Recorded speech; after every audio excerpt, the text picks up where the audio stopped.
broadcast. I also remind all members that the local government decision-making affords no protection for councillors, council officers and the public for comments made during the meetings that are subsequently challenged in a court of law and determined to be slanderous. With that happy note, I'll call for apologies. I think we're all here, so there's no apologies, so none to be received. Items not on the agenda, there aren't any that I know of. There's been none, and the order of change of business, nothing has been notified to me. Are there any declarations of conflicts of interest? There have been none. We move on to the reports. Now, just as an opening gambit, I will just make a couple of statements and just welcome us all to the deliberations of this plan. Just acknowledging you all, and this was a pretty meaty document to get through, so we acknowledge those constraints. I think everybody's been a regular attendee in this room, so you know where the toilets and facilities are. If we do have to evacuate, don't jump straight out the window because it's a long drop. We go out through the doors. There's one here, out there, and immediately over the road. Yeah. Okay. So just looking at the regional public transport plan, the purpose of it. And I'd like to begin proceedings by noting the purpose of the plan. The Regional Public Transport Plan is a statutory plan under the Land Transport Management Act, and a regional council must adopt the Regional Public Transport Plan if it intends to enter into contracts for the supply of public transport services. The stated purpose of the plan and the Act is threefold. Firstly, a means for encouraging the regional councils and public transport operators to work together in developing public transport services and infrastructure. Secondly, an instrument for engagement with the public in the region on the design and operation of the public transport network. And three, to provide a statement of A, a public transport service, serve the public transport services that are integral to the public transport network, B, policies and procedures that apply to those services, and C, information and infrastructure that support those services. I'd also note that the legislation requires the plan to be reviewed at the same time or as soon as practical after the public transport component of the Regional Land Transport Plan has been approved. This was done in June 2021 last. Just a comment on scope. Funding decisions about public transport services and infrastructure are made at the annual and long-term plans of the organisation responsible for those functions, and must take care to maintain the integrity of those decision-making processes. Partnerships. It's also important to note that the public transport is delivered in partnership with a number of public agencies and private operators. The delivery of the Regional Public Transport Plan has been a team effort, and I'd like to acknowledge the collaboration, the collaborative approach that has been evident throughout the governance and officer levels. This plan has been developed after 4 workshops as a building block to the plan, just to remind you all. This approach has been reflected in the positive feedback received by those partner agencies who made submissions for the plan. Just talking about the objectives, moving on to the objectives of today, we're here to ensure that we've heard and considered all views of submitters. We're also here to make sure that the policy frameworks of the plan enables the matters that we need to support as a consequence of our deliberations. I think it should be recognised that many submissions were in support of the plan or in support of matters that are recognised in the documents thereof. And it's in many instances, it may be simple as a case of acknowledgement of the submission and noting the relevant enabling policies and actions of the plan. We've heard the call to be more innovative and aspirational, with more action-orientated outcomes. And we can take that into consideration within our deliberations.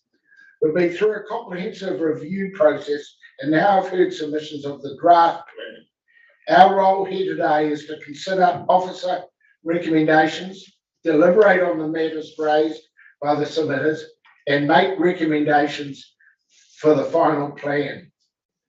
And so I really do want to see us, which is very common coming through the submissions, looking to be to invigorate innovation and aspiration into our work. So that might be in the vision statement, or that's for us as a group to decide how we do that. But that was a well put submission from many submitters, just innovation and aspiration. I'm going to now pass over to staff and to go through the order of the day and read. Sorry, Mr. Chairman. Yep. Are we allowed to speak before staff?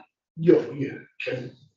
This is our hearing. Thank you. Yeah. So firstly, I think it's appropriate that we record our appreciation for the quality and passion of the submissions that we have received. I think the quality has been exemplary, and that has provided us with an incredibly useful springboard in terms of our deliberations today. The second thing I'd like to acknowledge on our behalf is the work of staff that's gone into this. This has clearly been a significant body of work, and so I want to show our appreciation for that effort. I just want to refer to your explanation, Mr. Chairman, in terms of the legislative framework under which we're operating, and I want to pose this question either to you or to staff. How and when will the changes to the PTON model actually impact what the Chair has outlined as actually the current legislative framework? So I'm keen to understand when that flexibility, when that new operating environment is going to be available to us to actually make sure that we can be aspirational and innovative. So I'd appreciate a comment on that. Thank you, Mr. Chairman. Thank you. I'll ask staff to respond to that. You or? I'll open, and we also have Lorraine Shane in the back who would contribute as well if required, and of course Bron himself. In terms of that question, of course, the legislation, new regulations haven't come into force yet, so we're still somewhat in the dark of what it's going to look like, let alone what our response might actually be, how we choose to respond to that. I think suffice to say, though, that the intention is to open up the possibilities for us to consider, right down through to ownership of assets, ownership of infrastructure that we don't currently, under the PTON model, have the option to own. So clearly it's going to open up the landscape for us, but it's, I think, way too early to actually to predict, and let alone predict how we'll respond to that. Brian or Lorraine, do you want to do that today? I really didn't have too much more to add to that, just that, yeah, and we had a consultation process that we went through mid-year. The Regional Council did put in a submission on that. And as Greg said, it was sort of looking at more enabling legislation, more flexibility to own assets, to think about different operating models and how they might be applied, and enabling provisions, I guess, towards getting towards a zero emission fleet, in line with the government sort of mandate. Mr. Chair, if I might just follow up with a supplementary comment. It's my view that the operating environment is in fact dynamic and changing, and I think that any plan, this purports to be a 10-year plan, any plan needs to have the flexibility to be able to respond quickly to the changes that are going to take place. And so my theme of the day is going to be, how can we, in Councillor Neese's terms that she always uses, how can we be nimble and make sure that any plan that we cover off can in fact adjust appropriately to the changing and complex operating environment. Thank you, Mr. Chair. Well said, Councillor Thompson, and I think that's the feeling of individuals. Councillor Thurston, you want to... Yeah, thank you, Chairman, and thank you for allowing us an opportunity to make some comments as to your opening comments, but I fully support everything that my colleague Councillor Thompson has said. As I've said in a number of forums leading to today, I just regret that all councillors on the regional council have not had a chance to hear the submitters. I found them incredibly positive. A lot of us had heard many of the arguments and proposals many times before, but I just wanted to reassure the community that we have listened and we've heard the call to be aspirational. I honestly believe we've got a green light to go forward and to be bold, but I'll just remind us in our deliberations that whilst there's a lot of focus throughout these documents pertaining to the Western Bay and Tauranga in particular, with the issues that Tauranga is needing to address, it is in fact a regional plan. So I just urge my colleagues to take that into consideration. But no, I'm prepared today to be bold and prove that I've listened, and we'll hopefully at the end of the day we'll be implementing a lot of the calls that have come through in the submissions. Thanks very much. Thank you. Councillor Mays. Thank you.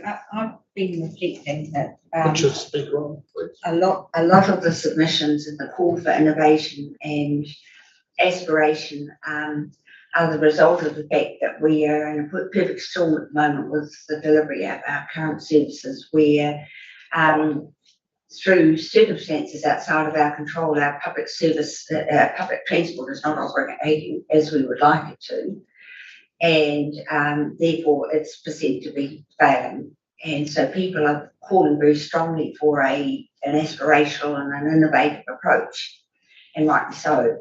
So the sense that I got was their frustration that our plan seemed very passive, and it was a policy document, and it didn't paint a picture of what was going to be different, what was going to make our network really operate well.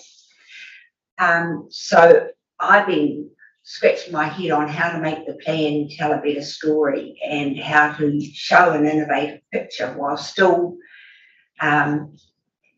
containing all of the policies, etc., that we need to have.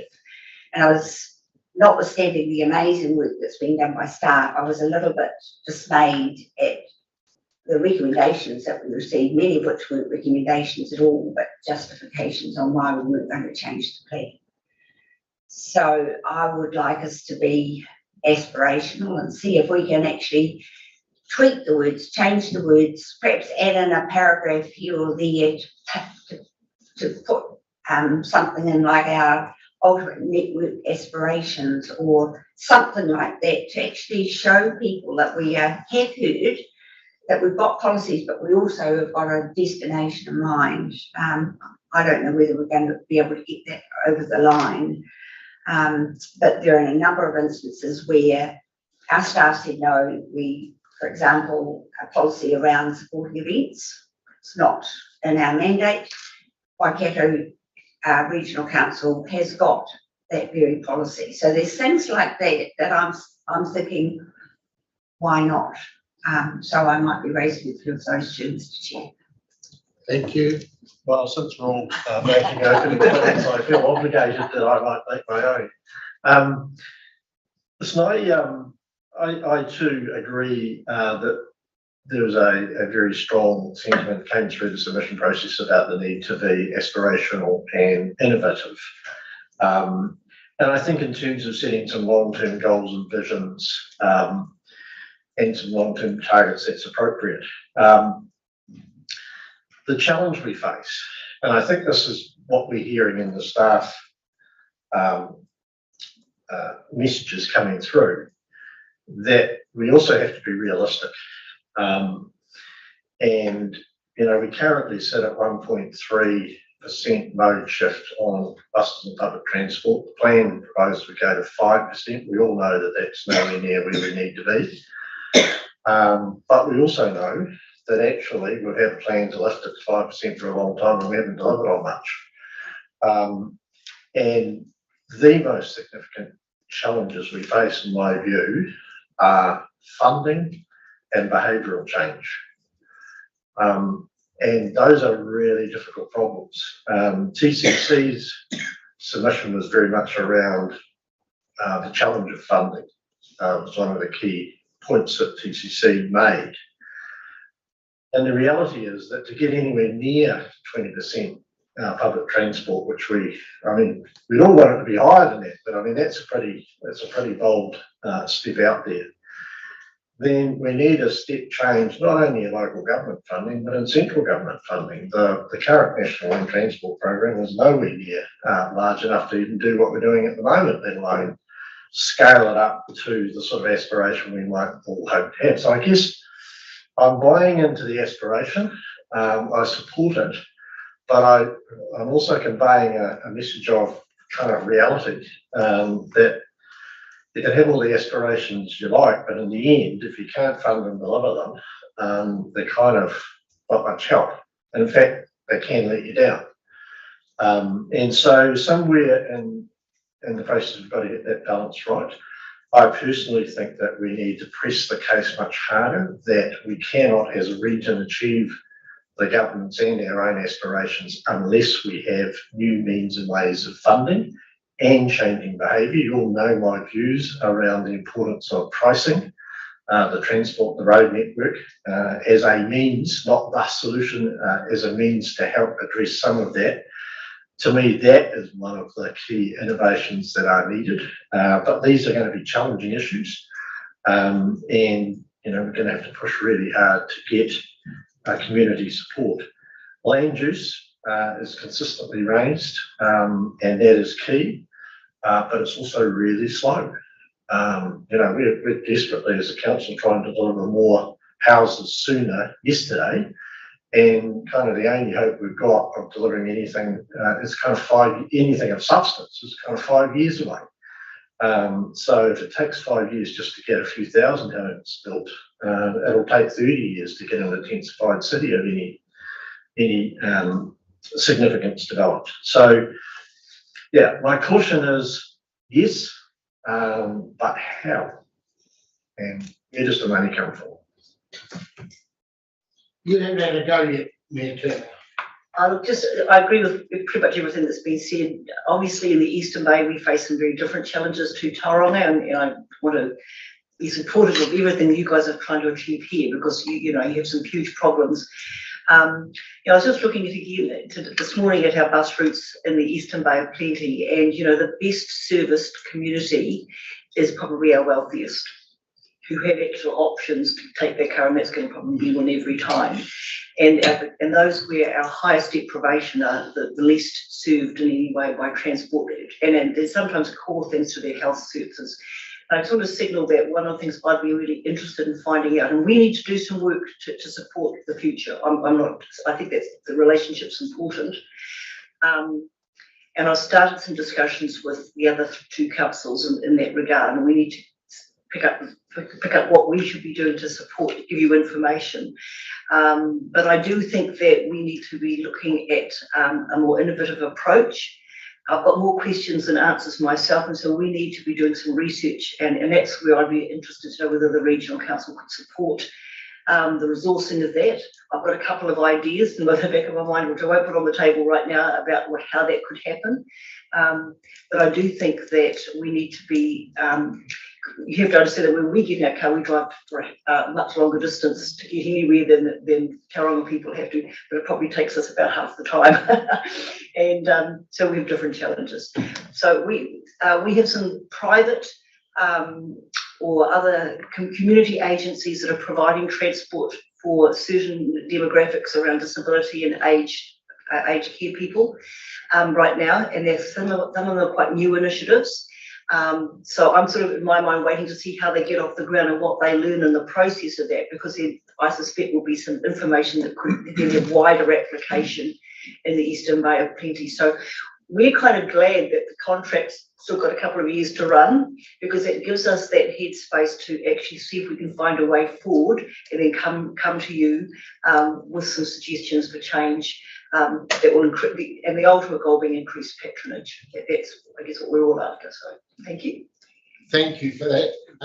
It's interesting to note that Wakatani is leading the way actually in a small way, and the community operated model of on-demand services, and I think that gives us an option to actually more strongly support those, we put in brackets, private initiatives, rather than actually, sometimes those community service at the local level operations are more economic and realistic to manage than for us as a bigger organisation to do so. So I think there's some learnings that we can all take out of what they've started and what they've done. So thank you for that.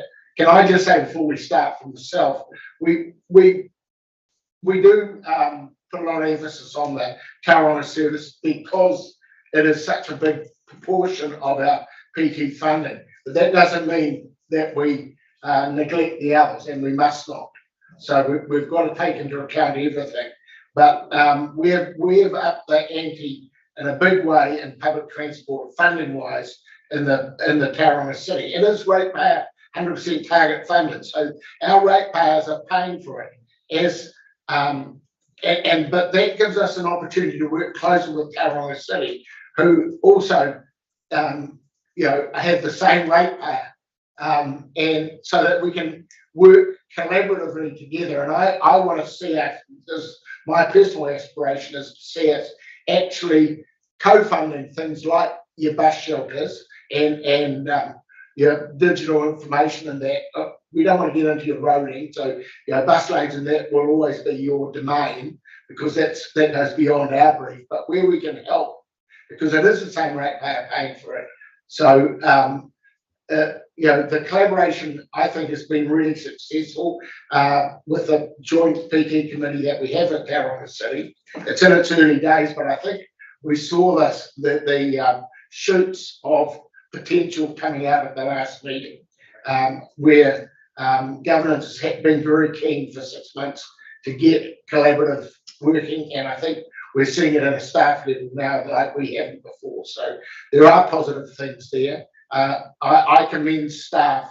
People say, that it's a broken system. Well, it might be broken, but actually on the plan for public transport, there's nothing wrong with it. The fact that we can't find drivers shouldn't be our issue. That's a contractor issue rather than our issue. We have to work collaboratively with them to find a solution. But working a weekend service for so long is impacting on the service. And please, as we go through this process, we have to remain at all times customer centric. What is in the best interest of our customers? And if we get that right, I think we'll get a good plan. Greg, does that leave you room for scope?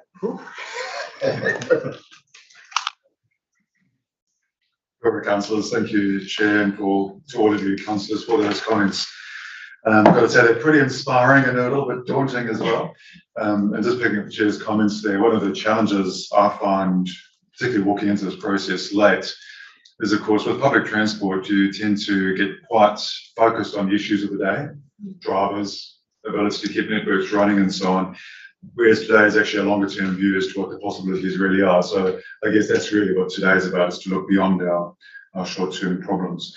But yeah, I really appreciate those opening comments. They are inspiring for us all, and particularly for us and staff, including the need for pragmatism and realism as well. Yes, it's part of our world as well. You'll be aware that the Regional Council is now investing in our capability to manage transport and public transport better. So watch out for that, as we are actively working on that now to build a stronger management capability. And really just reflecting on Councillor Thompson's comments about PTOM and the new framework, we are going into quite a different period of time where things are going to be different, and we are going to need to, we use the word nimble, we are going to need to learn to work within these plans, to be nimble and to be able to respond to these sorts of changes. I don't claim any credit for any of the work done. It's your work as councillors and the staff that have worked on this plan, but from what I've seen and read and tried to understand in the short time I've been here, the plan does seem broadly to be enabling. So it does enable things to be done. And frankly, I think today that is actually the test. It's like all those things that are on our mind, both today and for the future, are they enabled by this plan? Because it is a plan that we are looking at signing off here. So I do want to acknowledge all the work that has been done on the plan to date. Well predates me, and I can see the amount of effort and huge amount of work that's gone into it. I would make one management comment, picking up the sense of it's time for action, time to get things done. And we have had discussion with this in staff on the staff side on this. I think coming out of this process, there is going to be a need for us to look at kind of an operating plan level, pick it up and go. So this is the framework, this is the plan we've got. It's kind of why, what, when, lay it out so we can get a view over the next 5 to 10 years as to what can be delivered when realistically and affordably as well. So all of that is part of another level I think that we will need to take us to coming through from these deliberations.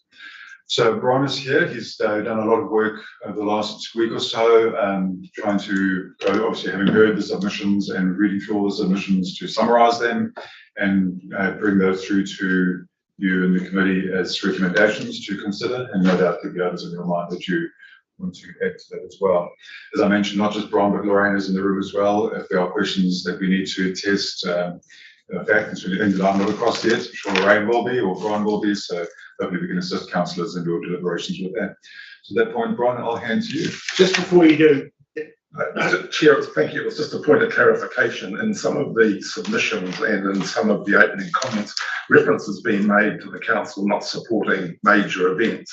Wearing my Rotorua hat, that has never been the case in Rotorua, and we have really gone out of our way to support major events at the International Stadium with public transport support, in many cases at no cost. So I think hopefully through you, when it comes to that submission or the number of submissions that reference the fact that we're not supportive of events, I'd like you to comment, Ron, if you can, please. Thanks, Chairman. I'm obviously aware there's been a number of events where we've used our public transport system to support those events. And you've noted International Stadium in Rotorua. Obviously, Ames Games has been another big event pre-COVID where Regional Council provided incentives for the visitors, both the students and their supporters, to use public transport wherever possible. So perhaps in hindsight and on reflection, the answer might have been a little bit defensive on the event services. I'm aware that other regional councils do have some policy provision in their regional public transport plans around special events, and that's open for debate within the deliberations. But I guess there was a quote in the actual definition of public transport that special event services for one-off events are not public transport services, but that doesn't mean that we can't use our public transport services to support events. Chair, we do look at them on a case-by-case basis. Yeah. So I think in defence of staff and ourselves, I think that needs to be clarified. we really do want to get going. Wait, one sentence. One sentence, okay. This in response to these comments, sorry. In response to the comments that have been made, I just want to challenge the fact that if our intentions and our objectives are unrealistic, is it because our resourcing is unrealistic? Yep, let's challenge for staff. Brian, let's get started. Okay, I guess I'll perhaps start by running through the mechanics of the report so that we all have a platform for doing the deliberations and sort of proposed order of business. So you would have all received your deliberations packs. So just running through that, there's obviously a cover report which provides a summary of submissions in the process to date. There's a section there, section 3.1 from page 9, which has a number of key recommendations. I guess these are main recommendations on some common or recurring topics that appear throughout submissions. Then there's followed by a section that summarises some recommended changes to the plan. Attached to the cover report, there's 3 attachment reports. The first one, which I believe is commencing page 23, is a summary of staff recommendations by section of the plan. So this would hopefully help you trace the source of recommended changes to the plan by section. From about page 129, there's a similar report, and that is staff recommendations by submitter. So that is sequential through the submitters, so that helps you track a summary of the submitter's points and the staff recommendations against those for each individual submitter. And from page 241, there is the draft regional public transport plan itself, with some recommended changes and track changes. And you will note there that in some cases those changes are still being worked through, trying to source information or so forth. And in those places in the plan, there's a note there saying that to that effect. So I guess that's the sort of the key documents that you've been supplied with. In terms of a proposed order of business, and I'm sort of, I guess, guided by the chair to a certain extent here. I thought perhaps we could begin with the key recommendations, or the main recommendations on those key topics, which is in section 3.1. So these form the basis of many of the more detailed individual responses to submitters in the accompanying reports. Once the subcommittee has deliberated on those, I suggest we just run through the recommended changes to the regional public transport plan itself. And following that, we will perhaps do a page turning exercise where we will go through submitter by submitter, 1 to 65, and that gives members of the subcommittee an opportunity to raise any points they'd like to make on those individual responses. So does that sound like a plan? Yeah, it sounds like a plan. Okay, so if we start with section 3.1, and it's probably the biggie now, given our some of the initial comments that came through at the outset of proceedings. Get to the right page. So page 9 of the document, section 3.1, key recommendations or recommended positions. And I guess the first topic area or theme was the theme of boldness, transformational change, or step change.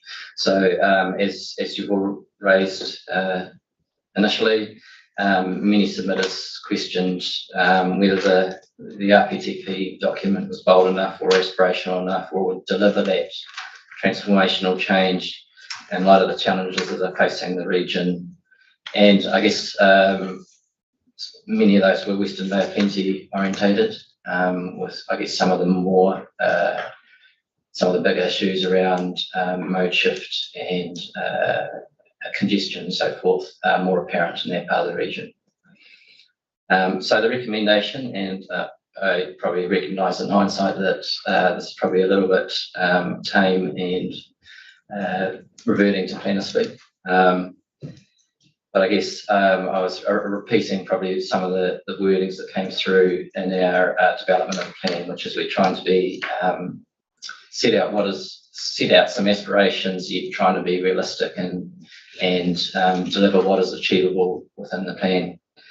And it's recognising that to deliver this plan, we need partnerships between a number of different agencies with functions of public transport. We need to all be operating together to achieve that change. Ron, can I just say we've probably got the cart before the horse here, and that to me the vision statement is the overarching setting the tone for what we want.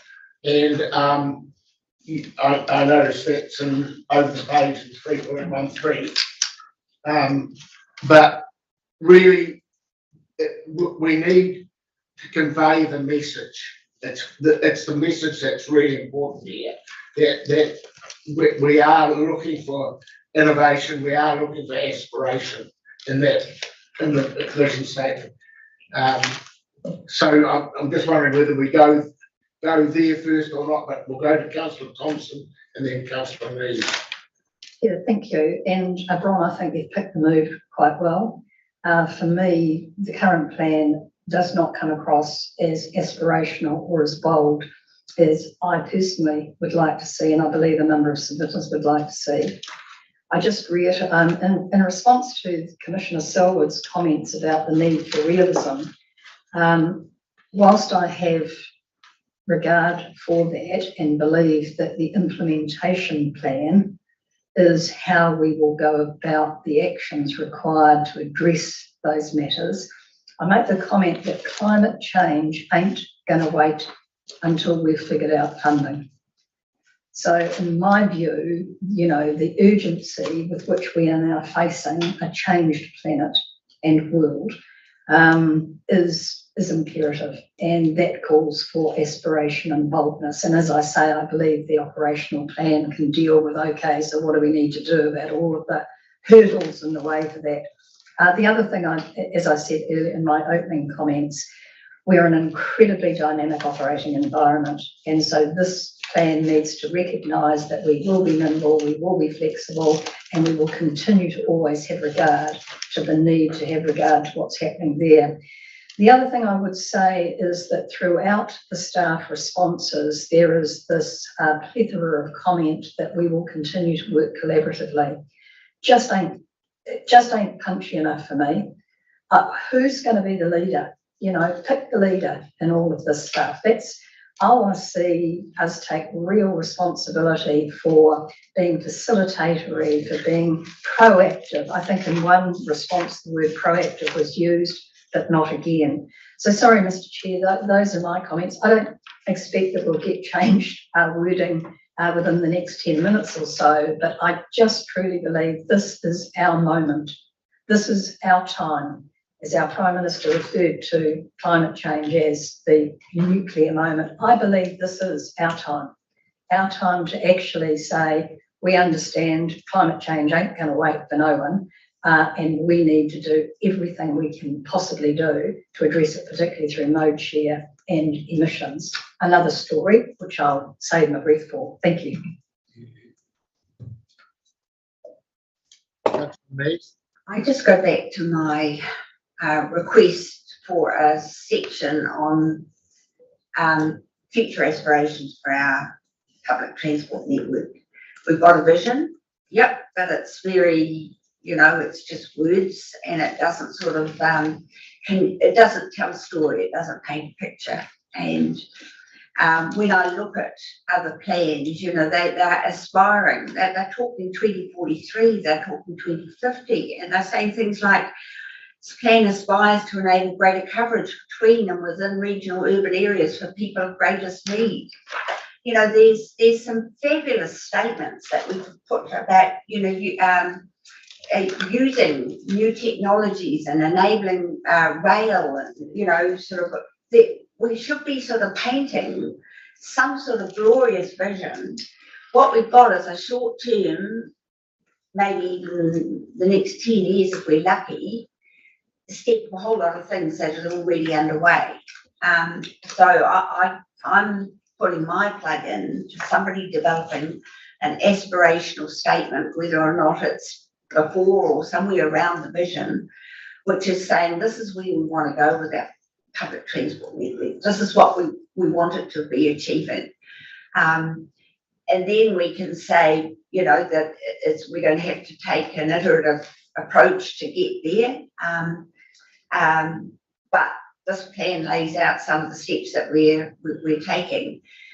And if I can just pick up the targets issue, which absolutely does my head in, and I would have loved to have had a really good detailed session on targets. And I do accept that the regional council's doing its transport emission reduction plan, and all of the different agencies are getting together, and TSB's revisiting their emissions reduction targets, and Waka Kotahi's looking at the new documents and saying, well, what does that mean for public transport? But in the very least, we should be having, if we can't land an aspirational target that's based on really good data and science, we should be saying we will be progressively amending our reductions targets as a matter of urgency as soon as good information comes available. I mean, that would be a stake in the ground for me. We need so much more words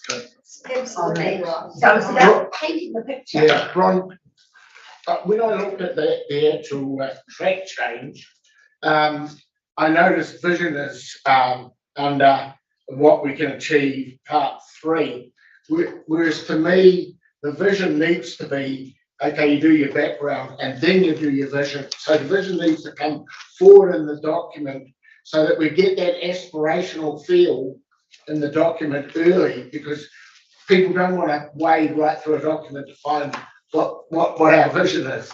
And it is, because the vision is the aspiration side of it.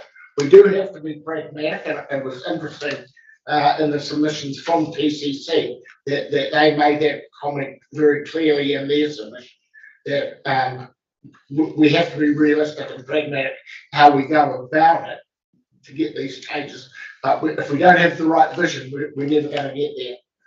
So I would like, I don't know what your comments on that, putting the vision document, the statement earlier in the document.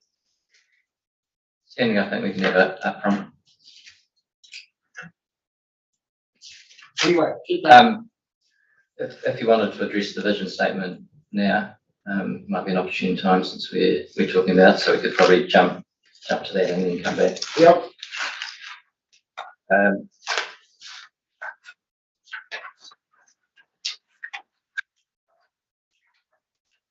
So the vision statement's on page, well, the recommendation is on page 10. So at this stage, the recommendation is recognising that some submitters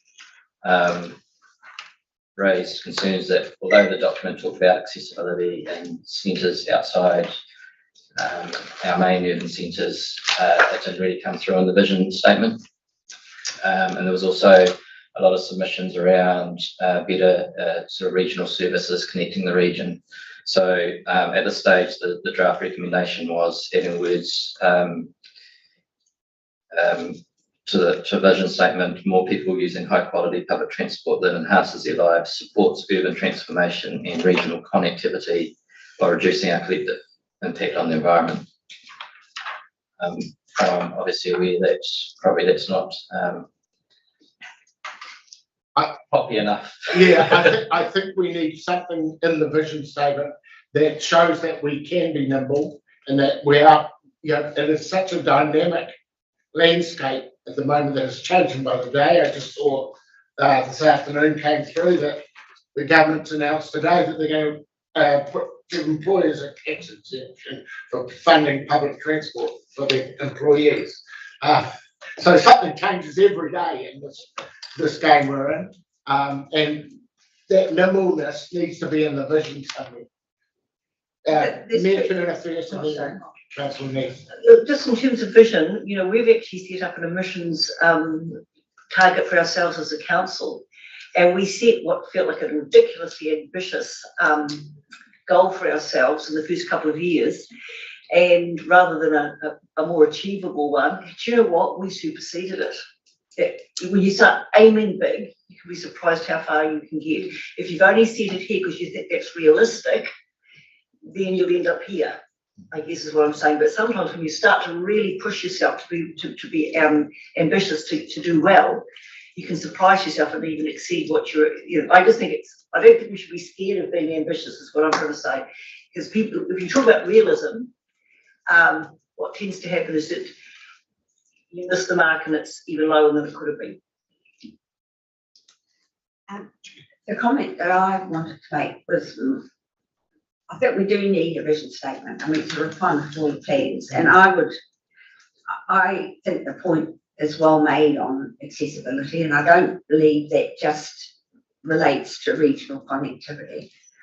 So I would suggest that we added in more people using high quality accessible public transport. so that it's in there, and that's a different form of accessible than just getting between regions, etc. That's for those people that don't find it easy to get around. That's for those people that are disabled. So it brings that forward. So that would be my suggestion. My request for a statement on network aspirations is separate. That's a box somewhere. That's a big box. This is where we're aiming, guys. And we recognise that this plan is not going to help us get there immediately, but it's a step towards it. That's the sort of statement I'm looking for. Through the chair, just seeking a point of clarification on the aspiration statement for the network. Is that encompassing the entire regional network, or is it network specific? Yes, it has to. No, So broad enough to encompass the entire yes, network. yes, and it's philosophical. Low carbon, all of those things that we connected, easy to use, using multiple modes, picking up new innovations, all of that stuff. Yeah, customer centric, like it's a bit motherhood and apple pie, but at least if we get it out there and like people will say, oh, actually, if they did that, I'll be happy. Chairman, everything that Councillor Nee says I could set to music. I hasten to add that, but I would like, after we've made all these statements around the vision, have a concluding statement that simply says the vision will be realised when. So that's for the guy on the street. He can just go to the last paragraph and says, well, we've made all these beautiful statements about the vision, but finally it will be realised and it'll become a reality when. Yeah, and I think that's the importance of the implementation plan. I just have a very simple view of this, and that is that we need to provide a public transport system that people want to use and that our environment needs. Full stop, end of story. Keep going, Jim. You're on a roll. No bronze running.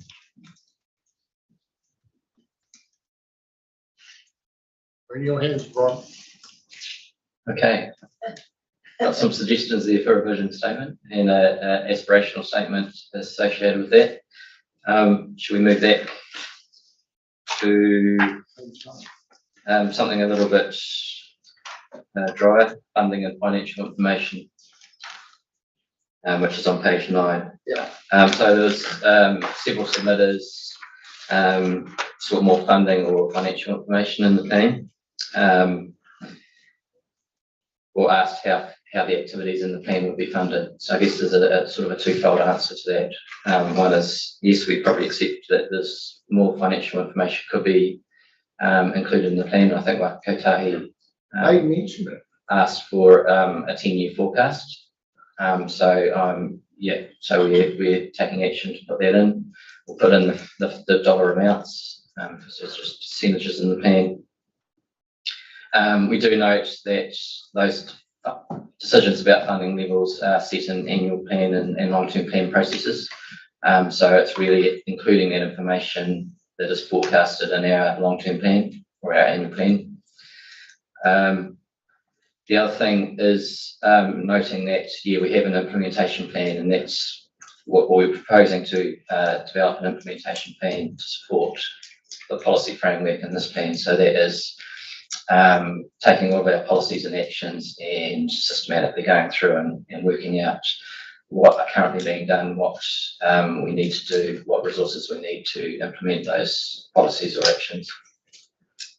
So that's the more detailed, I guess, project planning or delivery planning. So will we see a matrix that has the policy objective, how you're going to do it and when you're going to do it by? Yeah, so that's getting into that more detail. I guess that when you have a policy framework with a 3-year cycle, it's quite difficult to change that. And as you well know, that when you get into implementing activities, things change pretty rapidly and it's quite fluid. So it's probably more of a live document, and that's why it's probably better in a separate document.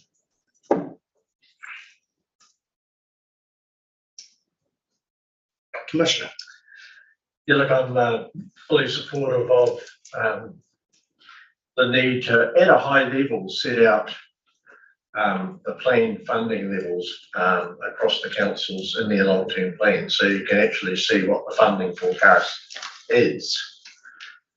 And then that begs the question, if you have an aspirational target, is the funding forecast adequate to meet those targets? And if not, what's the gap and how do we fill it? And I think that discussion needs real emphasis, because the reality is that on current plans, we will have nowhere near the funding that is necessary to achieve the aspirational goals that we're all aspiring to. So, I mean, that's my principal point, and I think that is the principal point of TCC and its submission. The other thing that came through very clear to me as I was listening to the submitters, and I identified with the absence of the, well, okay, how are you going to do this? How are you going to fund it? What's your implementation plan? Which is why we're now sort of turning to that need.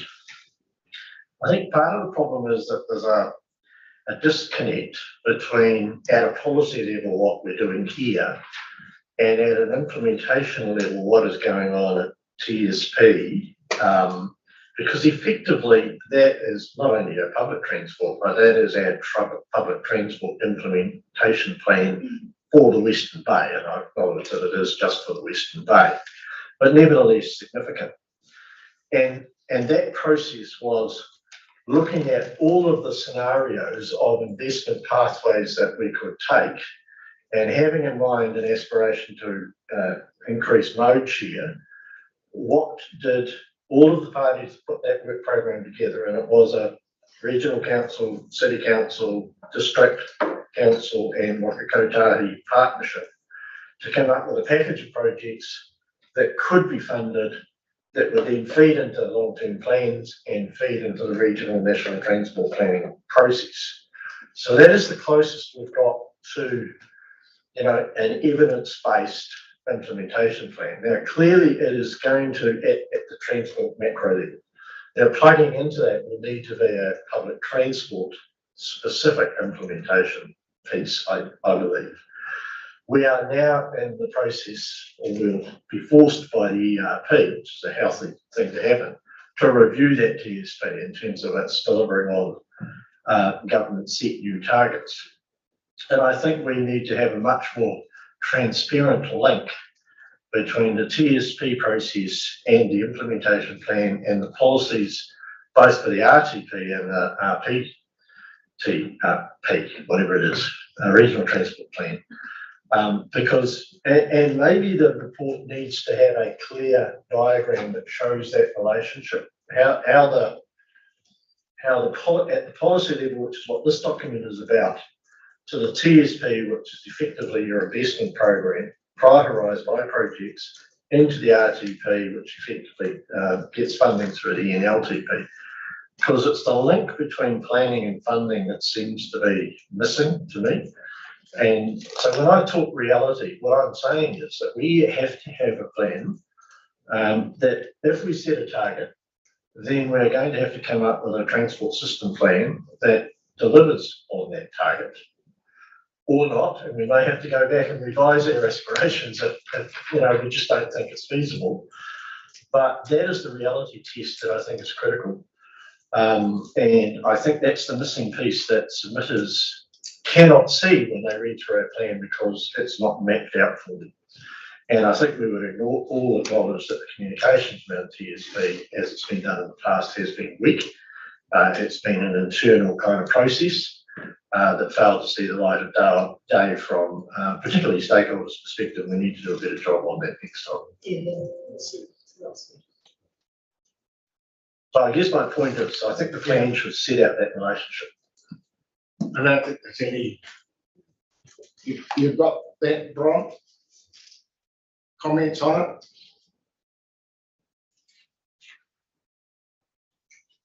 We've got the connected centres illustration, and that would be the logical place for then a mapping of how the decision making planning process works. This described.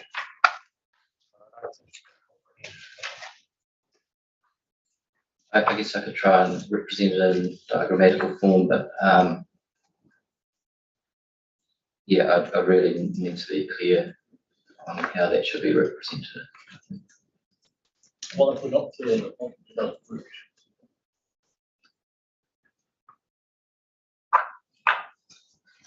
Maybe that's the problem. Jane, is it? Yes, thank you. I was just reflecting, and it's a comment that I picked up around what we've got in the plan on challenges. We had a submission about affordability, and staff made some suggestions and added in some words around challenge one, achieving motive. I really believe we need a new challenge on funding and affordability. Because it is such a big deal for us, and there's two levels of affordability. One is the affordability of the agencies whose responsibility it is to fund and deliver, and the other is, in a way, that it is affordable for our general public and users. So I do believe we do need an additional challenge, which is funding our network, with picking up some of the points that have been made by Commissioner Selwood, but also just reflecting on the funding model that we try and have to grapple with, you know, the disconnected funding mechanisms, which are a challenge, and I think we've got to highlight that. Mr. Chair, if I could just add to that, what's in picking up on this whole issue around the challenge of funding is it's the major risk that we face in terms of delivering on our aspiration. So we need to be incredibly transparent about it, that this is the major risk. I can almost see a traffic light system in terms of the TSP with, you know, this is LTP, this is what's out in the ether. We have no idea, you know, how we're going to get it. But I truly believe that that risk needs to be highlighted. Stephen, I applaud your comments about the TSP and its communication. And bearing in mind, of course, and as a cracked record, UFTI has never seen the light of day yet with the general public here in the Western Bay of Plenty. Some stakeholders were consulted with, but as for the rest, so, you know, UFTI, what is that? Is that, you know, is that the new version of COVID? Sorry to be facetious, but, you know, I think we've got to be incredibly transparent in terms of these kinds of issues going forward. And if we can't take our communities with us, we've failed. You know, so everything for me is about being aspirational and transparent and being very clear with our communities on the risks. And that they, you know, they may well have some good solutions, who knows? But I give you a little warning. We currently have 70% of our patrons not paying any fares, 70%. So we're only getting, and that's not sustainable long term from a government, the NZTA point of view. So we have to be pragmatic about our decisions. We've pulled that fares lever to try and get the patronage, and then COVID's buggers up. But so we've got to get down, you know, when we talk about funding, we've actually got to be realistic as well, because we love running trials so that we can get funding, but they're meant to be time restricted. But there is so much optimism within these submissions, on demand, smaller buses, decarbonised buses. You know, the hearts and minds of people aren't going to turn on a dollar necessarily. They're going to turn on a range of interventions. And I think what we're being faced with these submissions is to say, are we bold enough to actually take the step change that's necessary and look at every lever we can pull? Because I tell you what, I think on-demand services, smaller buses, intra-community accessibility, this is the way of the future, particularly in a city. I'm sorry, Judy, and I'm not touching on the rural services, etc. I'm just talking about here. But I think we have every right to feel that there's plenty of opportunity if we can just structure it appropriately. Yeah. you know, if you compare budgets for public transport and budgets for roading, trying to make the roads more usable for cars, there's no comparison in terms of what's set aside. And I think I've mentioned this before, but in public transport around the world, the research that I've done and a little bit of reading I've done, it never pays for itself. The payoff is in lower emissions and lower congestion. And so a lot of overseas, they actually accept that it won't actually pay for itself, that the public first will have to cover some of this. And they accept it. It's not that people pay some fees, but it's so small that owning a car even isn't even worthwhile. And when I was based in Wellington for 6 years, I had staff in their mid-20s who still hadn't got their driver's license because they'd lived in Wellington for years and hadn't needed one. The public transport system was so good. And they almost were embarrassed to tell me. They said, well, how old were you when you got your license? I said, 15, living in the country. You know, so behaviour changes quite dramatically when you've got good public transport available to people that they can rely on. Just one more thing. I brought along this article I found the other day where the Transport Minister, Michael Woods, is actually in favour of removing curbside parking in favour of cycleways and bus lanes without prior consultation. He is encouraging us to think quite. Even I took a gasp when I saw what he was recommending around the courage he's asking us at a local level to take. So it's interesting. Brian, let's go back to you. Otherwise, we'll never get anywhere. What have you picked up?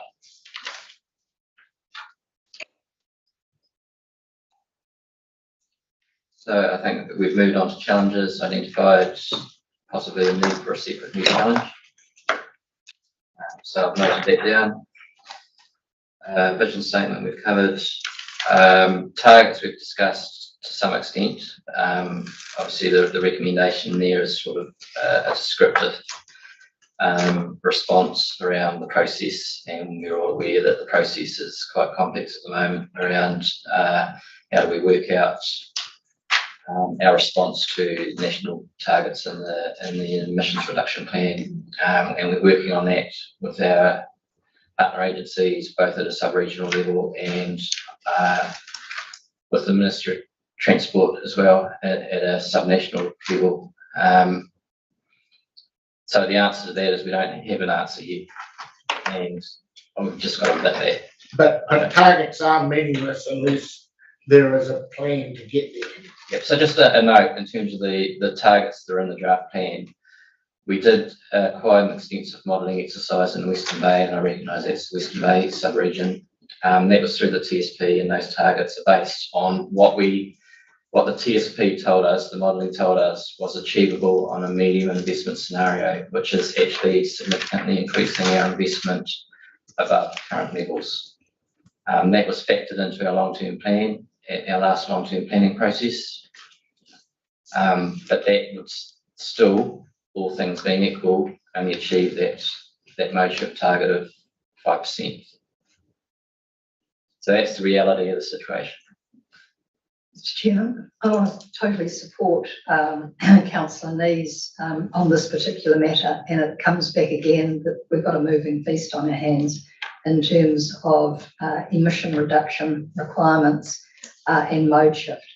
And so, most of the submitters are calling for us to be much bolder in terms of those targets, something I personally support. But there's a whole lot of work going on.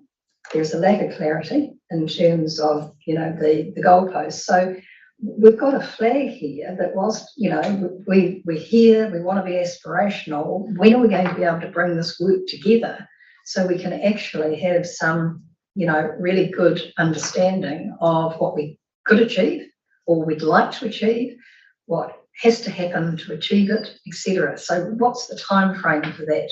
Because I don't want to see a plan that sits at 5% and doesn't move for 3 years. That to me is not going to cut the mustard. So when is all this work going to give us another picture? I don't have any conclusive answers. The Ministry of Transport subnational work, which is how do we subnationally translate those national targets into urban areas like Rotorua and Tauranga. They're talking by December 22, having those sort of subnational targets. But if we can't get our congestion improved in our morning peak, for instance, you know, the biggest congestion, the biggest emissions are stopped vehicles that are still belching smoke. So, you know, we can have all the aspiration we want, but we actually have to find a practical outcome, and that's where we have to actually get in very close collaboration with Tauranga City, for instance, and Tauranga. And it'll be the same in Rotorua, I'm sure, and going into Whakatane in the morning rush as well. There's issues there, but that will be our biggest, quickest win if we can find a way around getting that mode shift in the morning peak, and that can't happen unless we're actually thinking about a whole roading system as well. Certainly, I think we all know what the levers are to achieve mode shift. It's a matter of sort of ring them. Councillor Rees? Personally, I would have very ambitious targets in this plan. Nobody's going to shoot us if we don't hit them, but I do have to recognise there's all this work underway. So just putting a statement that once this is clarified there, RPTP may need to be updated most likely through a variation plan isn't good enough for me. I want to make a statement that we are working urgently with our partners to clarify what can be set as an ambitious target for this regional public transport plan, and that we will confirm that as soon as we possibly can. So whether or not you can have an updated target that sits outside the plan, but it's actually doing the work to get the ambitious target, I think is the most important thing. And I think we've got to have that up and right in the plan. And if it's got to be a policy, then it's a policy. Totally support that. You know, we've got to have measurables in a tight time frame that's specified for the general public. That's what we're asking for. So what would you, what do we suggest? 20% within a decade, 2% increase in mode shift a year. It's a big number. To get that sort of step change, you're going to have to pull every lever in the toolbox. You're going to have to intensify at a much faster rate. You're going to have to, I would argue, introduce road pricing yesterday, because that's the big behaviour change shift. You're going to have to completely review your public transport service and systems, improve the infrastructure. All of that is going to require a significant increase in funding. But if we're up for that, and I'm supportive of being up for that, but I think we have to understand the significance of the change that will require. Don't forget we're starting off the most incredibly low base that we've seen. But we did start back in 2007. I think we were sitting at about 0.6 or something load share then, and by the time we got to 210, we hadn't hit 1%. And then, but what are we sitting at? About 1.5. 1.3. 1.3. Chair, we have to weave in Commissioner Selwood's famous word of disincentives. At some point, we've got to address the ugly word that no one wants to use. And at some point, it's got to be woven into the vision statement. That's where a lot of your money is going to come from too. And let's remember what mode shift covers. We're not just talking. Speaker. Well, let's just remember But the mode shift isn't just about buses. So this is significant, but I think all the things that Commissioner Selwood's just rattled off, it needs to be made very, very clear whatever we settle on. I mean, a number of the submitters said 15%, for example, between 10 and 15%. we need to set out very clearly what this is going to actually require in terms of actual achievement. And I mean, I'm up for a more aspirational target. And we need to spell out the steps that will get us to it. Yeah. That's the Me too. Just going to say that I think there's an urgent need to try and do some quick and obvious improvements to the service, because if we then start to make that a genuinely good choice and that we can't deliver on that because we haven't done that work either, then everybody will get really mad. But I would really support an aspirational one. Even if you miss it, you end up getting higher than if you have a low one and miss that. It's got to be a real driver. So I don't know whether it's 20%, but that might be too much. But I'm just saying we need to set it, make sure that we can deliver on it first and foremost, and then if there's some sticks as well as carrots, then you can bring the sticks in then because you've got a system ready and agile and able to go. Staff, got a view on where we set it? Just seeking a, I guess, point of clarification. First, I think we need to frame it as an aspirational target, much like, for example, Road to Zero is an aspirational target for road safety in New Zealand. So I think, yeah, we should frame it as such. And I just want to seek clarification around if we're going to have a statement around that, what metric we are and what time frame we're talking about. So are we saying 15%, 20%, and by 2032, which is I guess the 10-year life of this plan? Greg, any thoughts? What?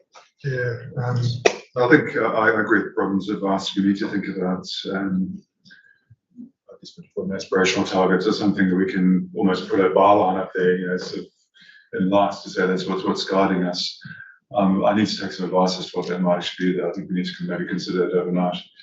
My thinking is gravitating towards, given the sentiment expressed today, that perhaps we try and build up front in the plan some sort of aspirational statement or page or something that describes where we're at, including this aspiration, just to lift the energy somewhat, because when I read through the plan, I can see everything's in there, but the emotion's not, or the aspiration, whatever you want to call it. So that's where my mind's gravitating to, including maybe that sort of headline.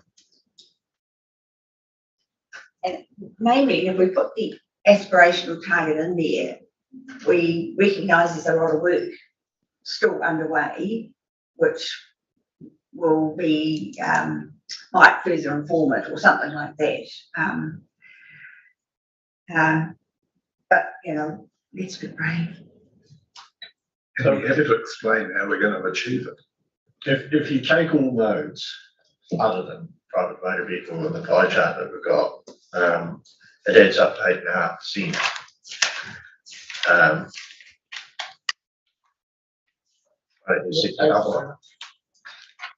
What about 15? Double public transport, walking and cycling within the decade. As the aspirational target.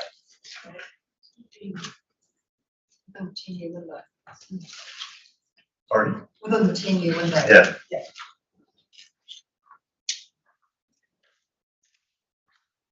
But that's actually, when we go to do the modelling on that, that's really challenging. That'll be the reality, but I want to set an aspirational target. There's incentives in that too. But I think we have to be. Okay, so the challenge for tomorrow afternoon is to come back with something that is highly stretched, but not so unrealistic that it's not even, slightly achievable. So it's a stretch target. Yep, the other one that's not in there, which arguably should be, is work from home. I know that in Auckland, I don't know the stats for here, it'd be worthwhile knowing the stats from here, but as many people work from home in Auckland as take all forms of public transport combined, plus trains, that's a really significant, that's pre-COVID. So post-COVID, that's probably numbers, I don't know what it is, but that's a big number. So if you start to think about transformation and pricing and, or disincentives as well as incentives, then the opportunity to transform how people work and work from home, that's the way that you get a step change. But the other issue is the announcement today that the government is going to support employers to support employees in terms of, PT and other, alternative. I mean, that's a game changer. And we have a section in our policy around, getting business to be working with their employees. To me, that's huge. That's a huge opportunity. And it comes back to this operating environment where on a day-by-day basis, we're getting these things thrown, mostly good, to help incentivise the stuff. So, let's be bold. You made a very good point about the working from home. I mean, that is a mode. Major opportunity. Yeah. So, and I don't know how you measure that. I mean, is it recorded as walking to work in your jammies? I have no idea, but in fact, it's actually relieving the carbon emissions congestion. So maybe we need to be thinking about introducing a measure of working from home. Stats New Zealand and the census on their journey to work data asked the question, how did you go to work today?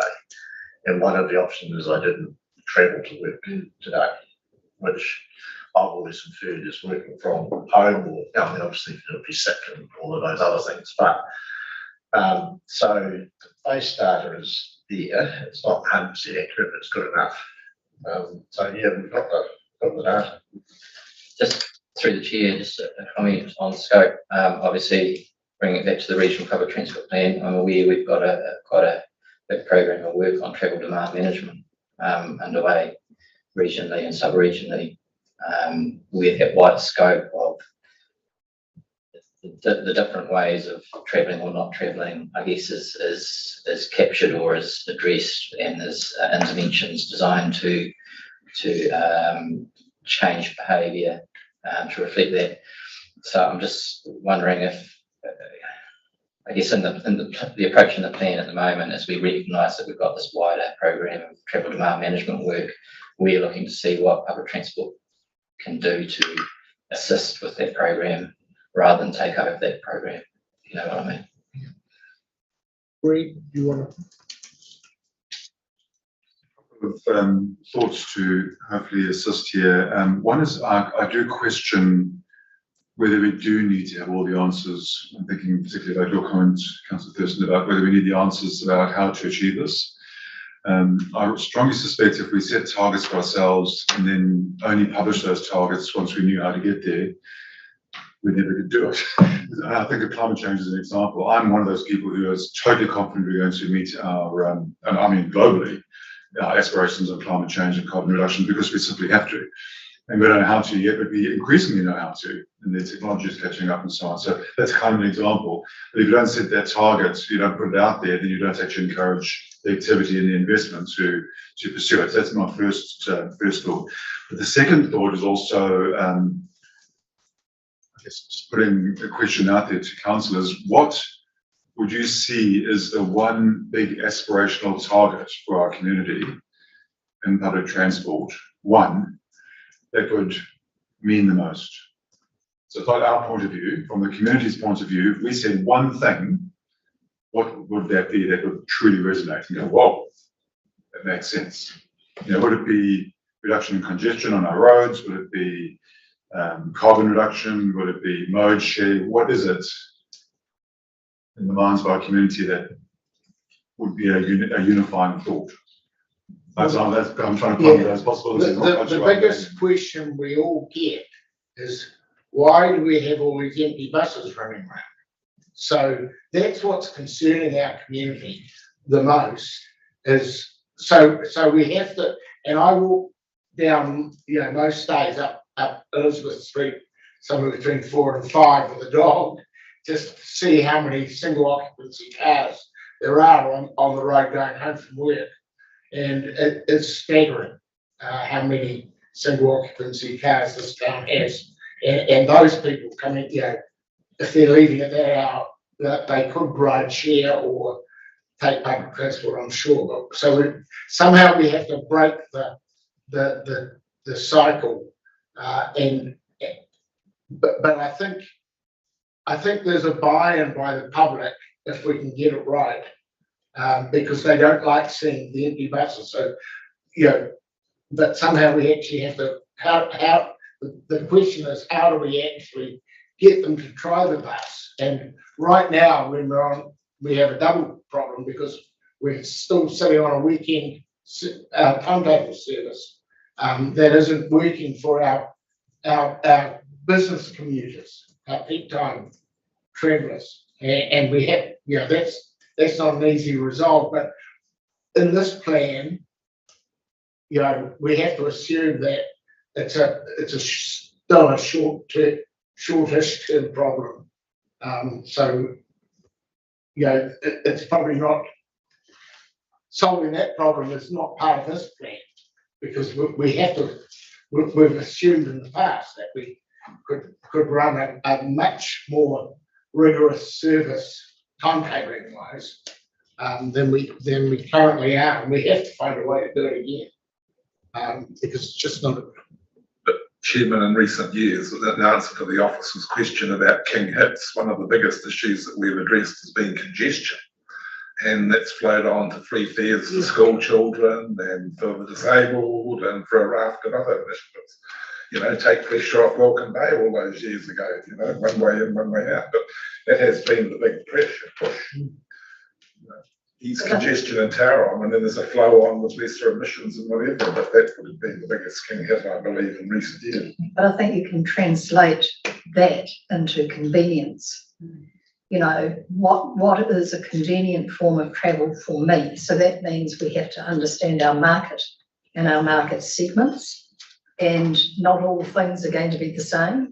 So for the commuters in and out of the CBD, they'll have one set of needs. For older shoppers, for example, who they need accessibility and convenience. So I think, Greg, I know you're trying to find a way to win the hearts and minds of, and if you ever find that answer, I'd be the first. I'd love to know it.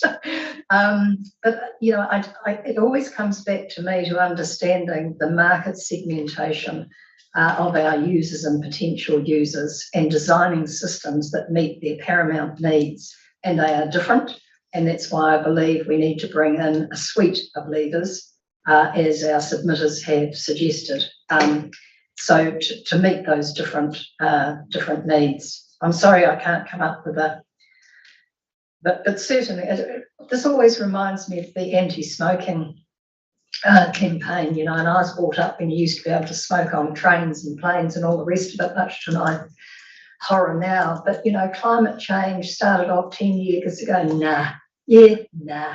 Well, look at it now. So these things do take a bit of time, but when they have got to a certain momentum, there ain't no stopping them. And I think we're at that point of time. It's like riding a wave. And as you say, as I said, climate change ain't going to wait for us. Rob, you got any? So I think we'll take that on board. We'll try and ponder some options there. But what I'm hearing, I think, is that it's somewhere between mode share and congestion. There's something in there. We could find something I don't that actually think customers care about mode share.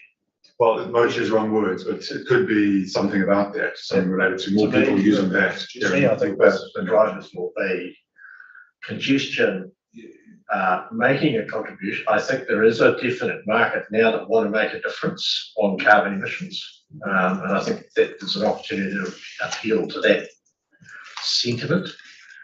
But if you don't, to Paula's comments, you do not get there unless you can provide convenience, because actually when people make a decision to travel, it's always the most convenient mode that wins, and most times that's the car, unless there's some other trigger.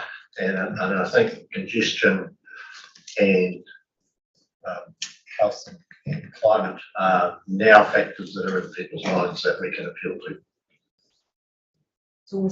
It's almost like a so that, you know, like a convenient network, so that I can avoid congestion, so that I can save emissions. It's that, and, isn't it?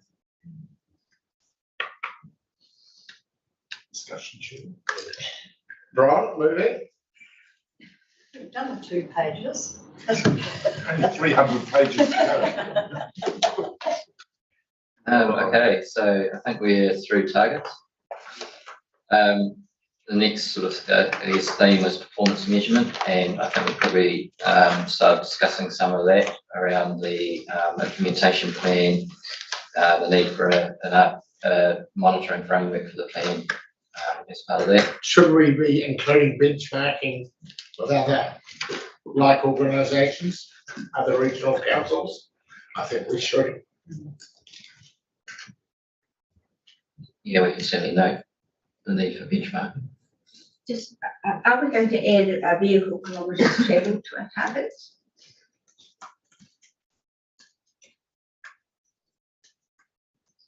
From a technical perspective, that's quite a tough one, because obviously it's, if you're talking about public transport, it's like derived. It's like a derived target for public transport. Other people use it. So obviously public transport will contribute to the delivery of a target, but can a public transport plan or delivery of public transport in itself deliver on a reduction in vehicle kilometres travelled? I'd say it's only part of the equation, and there's all sorts of levers, and government's talking about even things like urban density contributing a certain percentage.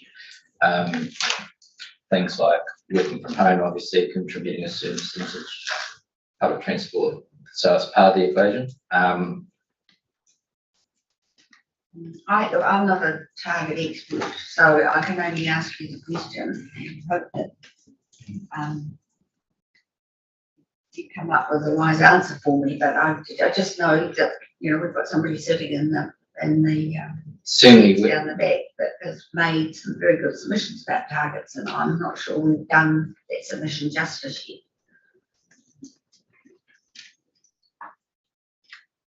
That's a briefly on VKT. I mean, I think the short answer is yes, we can.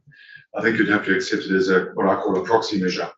You know, so we know there's a whole lot of things that contribute to an outcome, of which public transport is one. So it would just be one measure to say, oh, we're moving in the right direction. So just have to have the right perspective about it. But in short, you can do it.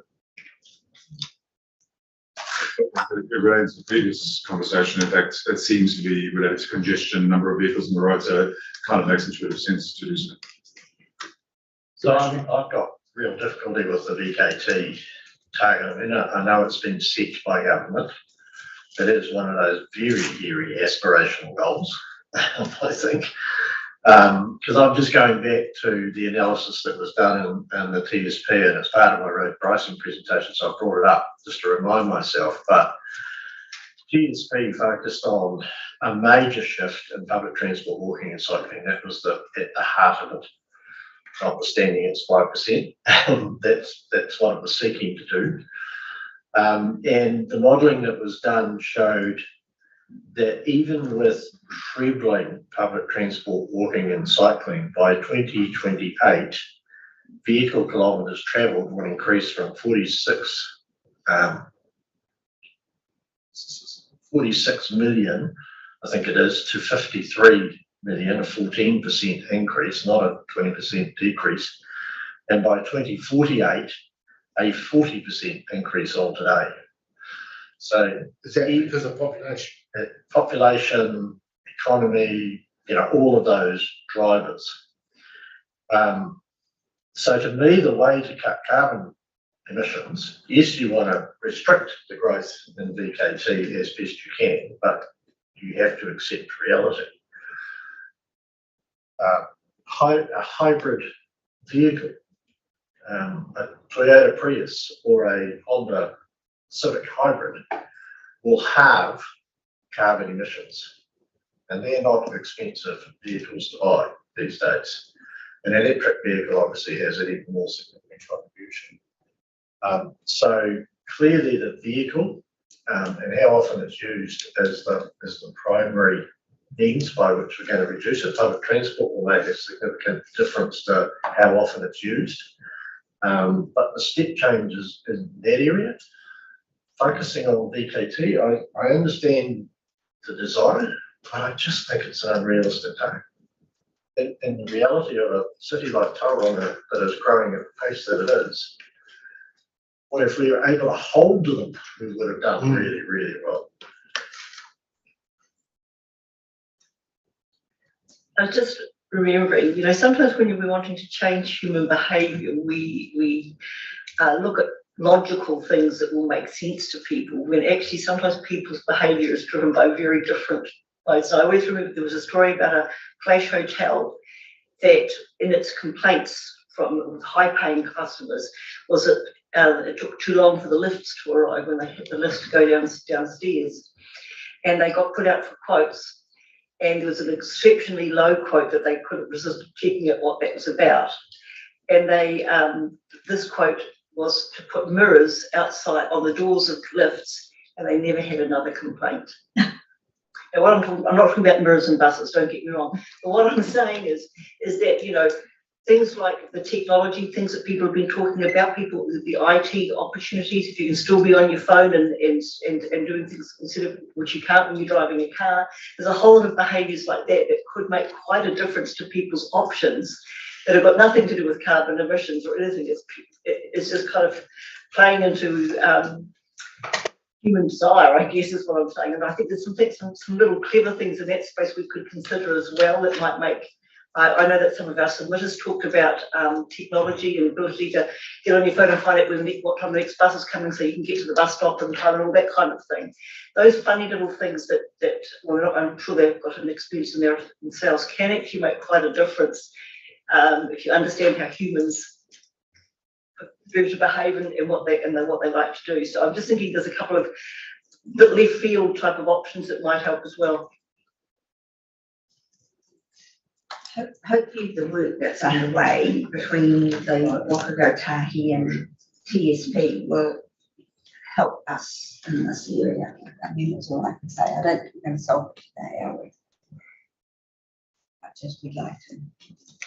The other point I should make is that I think I mentioned this last meeting, TCC has contracted Beca to develop a carbon emissions reduction model, which enables you to test, high PT, high work from home, high uptake of vehicles, hybrid vehicles, high PT use, all of the tools.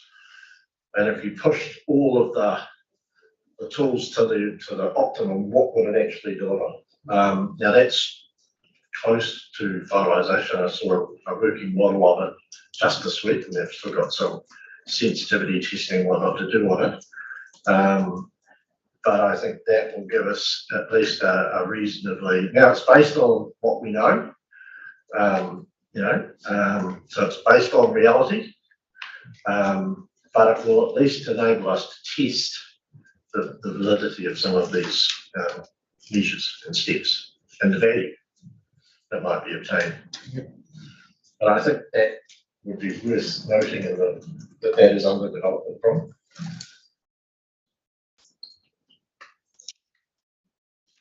Moving on, Brian, when you've written that down. Get ready, Corey, we're going to ask for your comments next.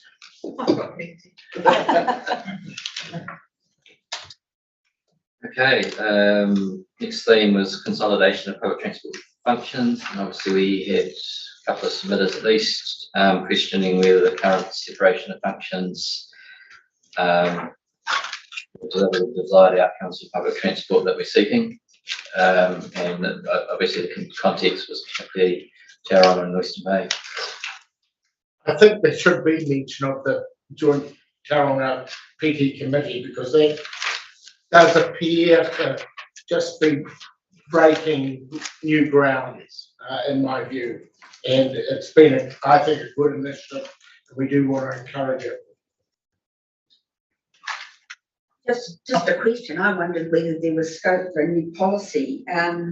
Somewhere on page 306 of our papers, or 69 of the plan, there's a suite of policies on innovation, technology, service performance, service quality. And I just wonder whether there's an opportunity to craft something in around cooperative ways of working or something like that, or better service integration or something like that. And Mr. Chair, that goes to a point that I made earlier, which is this: there is a plethora of comment by staff about being prepared to work collaboratively. My issue is who's taking the lead, who's doing the go forward, who's convening the meetings, who's facilitating the go forward on all of this, and I don't think we're clear. So is it going to be the regional council regional transport function that's going to be really out there leading the charge, or what? Ron, comment? I guess from a staff perspective, looking at the various forums there are, it depends on the context. Obviously in the Western Bay we have some vehicles like TSP. We have a joint working on a PT services and infrastructure business case. These are providing some vehicles for this part of the region. In the Eastern Bay, we're obviously looking forward to working with Whakatane and Eastern Districts on their future transport strategy. So I guess the use of the word collaborative is sort of all encompassing. We wouldn't necessarily take the lead in that process, but we're certainly willing participants. That's all I can really offer. Yeah, great. I'm almost tempted, Councillor Thompson, to ask back, what is your view? Like, should we be making that statement? In my experience, particularly working across various councils, you have to be very careful with words. They can be misunderstood. I would certainly recommend for you to deliberate over that we, as a regional council, put ourselves forward as a point of, this might be your interpretation of leadership or not, so I want to test it, as a point of cohesion and integration of thinking and action. So it was leadership can be seen to be something as, shouting from the hilltops and almost directing. That's not going to work, we know that. It's a much more sort of humble leadership model that we are pondering here, I think. So in terms of a regional council being the only regional entity, our ability to bring people together to consider the issues of the day and work through solutions is exactly where we should be. So I don't know, is that your interpretation of leadership or not? Because if it is, then I think we should consider making those statements. I look particularly maybe it's other councils, does that resonate? Does that make sense or does it not? I guess I'm struggling with the difference between collaboration and championship. I think we've reached the point in time we need champions who, once we've got this plan, and I know Bron is going to be very pleased once we have a plan, but that we would need real championing of the work that needs to be done. So whether it's through that model, I hope that works. But I'm just looking for the kind of energy and championship that needs to occur in this space. But it has to be collaborative at the same time. I just look at the joint tower on PT, and it's taken 6 months, 8 months probably before we're actually starting to see the fruits of it. And it's only a seedling, but there are fruits showing that we can. And if we as a regional council we're overbearing, and we haven't been, I don't think that would have worked. Yeah. But it is seen as a genuine collaboration, and we started at a governance level without anybody having, big ambition, big heads, and it's moved through to staff, and I was really impressed with the progress we're making in the last meeting. I like what you said, Greg. I like that summation. Thank you. I do too. Can that be a policy? Well, I suppose I look particularly at Tauranga City and Tino, if you look at from your perspective, whether that is the role of the regional council, whether those are the right sort of sentiments. I think we've seen it as your role and sort of kept out of it, but actually, we're beginning to realise with our own goals around emissions, we realise that once we've got our own act together as an organisation, our next much harder job was how do we reduce emissions within our whole district, and of course public transport would be a huge part of that. So we need, absolutely, and I think we're already ready for that discussion and to work collaboratively. I don't think we want to take over the role from the regional council, but I certainly think we've got some ideas at a local level about socialising change, I guess would be the way to put it. You're right. You got that, Brian? Okay, so out of that discussion, just taking forward, considering a policy and considering some wording around leadership for championing delivery of the outcomes in the plan.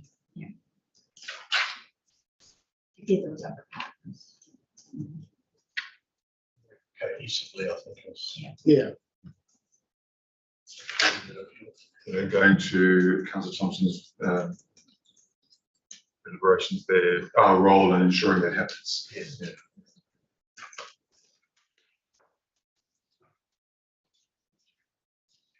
Okay, Bob. Okay, next theme is regional services, and we had a number of submissions interested in sort of the opportunities for regional services as a means of better providing for connectivity across the region and in some cases into other regions.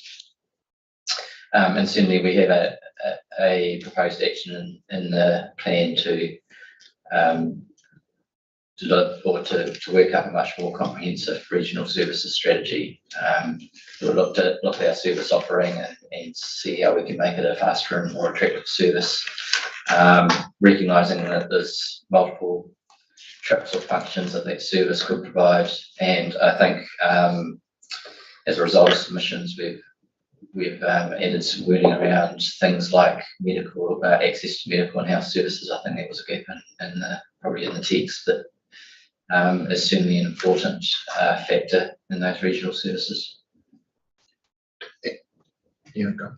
Just along the lines of that aspirational statement that I read out from the Waikato plan, I just wonder if we could have a more aspirational statement in here relating to this, investigate opportunities to provide more frequent and extensive regional services or something like that as a policy, because I do believe our regional and rural users are underserved. And this is not committing ourselves necessarily to do things, but just to investigate it and perhaps different ways of delivering. You've got comments on that, Judy? Is one of the things that I'm looking at, and I've already mentioned to the Chief Executive, just in case I don't get elected, is that we have community boards who kind of are the interface, because we've got such a big area, so they're quite helpful groups, but I think we could utilise them better around socialising matters where we want to get good feedback and providing them with engagement tools and things like that so that we can, as I said to you, I think public transport could be a really good starting point where we design something and then we could get them to implement to get the feedback that we need and things like that. So yeah, we've got some things like that that are quite at a very grassroots level. In terms of hearing what people want and think they want, and then also what change they'd be open to considering. So. I think one thing we have to consider though is, we've got a core service operating now. What we need to do is actually work on that and tweak it rather than building new services. Let's get what we've got working really well before we put too many, there'll always be room to add-ons, but so I'm not saying that, but a whole new services could, looking at feasibilities for that sort of stuff, can take away what is a scarce staff resource actually in our PT sector. So I think we've got plenty of room to actually improve what we've got as well. And that should be our biggest priority before we start. I'm not saying we shouldn't, look at other things, and on demand is one that comes to mind that we definitely should. So I'm not saying hold us boulders, but let's not forget our core services. If we filled all the buses that we've got, we wouldn't have a problem. Exactly. I'm only responding to a submission point, and I just think saying that we're going to prepare a regional bus services strategy doesn't say what that strategy is going to look at. So that was the reason why I had a suggestion that we have some sort of policy or flag that we will look at levels of service in the rural and regional arena. Commencement dates. I just say that, I mentioned before that their most prolific services between Hoki and Whakatane. That bus service is lucky to have one person on it. So it's a waste of money at present, unless there are more people that could do it. Empty or with 1, 2 if you're really lucky, but I've hardly even seen 2 people on it. That runs back and forth around at that auto. So, either there's just a lot of people, either it's the wrong community or the wrong service, or communications isn't good, but what we're going to find out is how could either we redirect that service elsewhere where more people would be interested in getting on a bus, or we find out what the problem is. But basically there's money being wasted now. Running a hybrid Honda Civic with one person, then it would be bloody A lot easier. a lot easier, lower carbon That's right. and convenient. Okay, I'll retire on that one. Not quite yet. All you've got 12 minutes. Keep going, Brian. Just seeking clarification on that. What was the action coming out of that discussion? Okay, right. She gave up. Right there in the plan. We want a commencement date. For the regional strategy.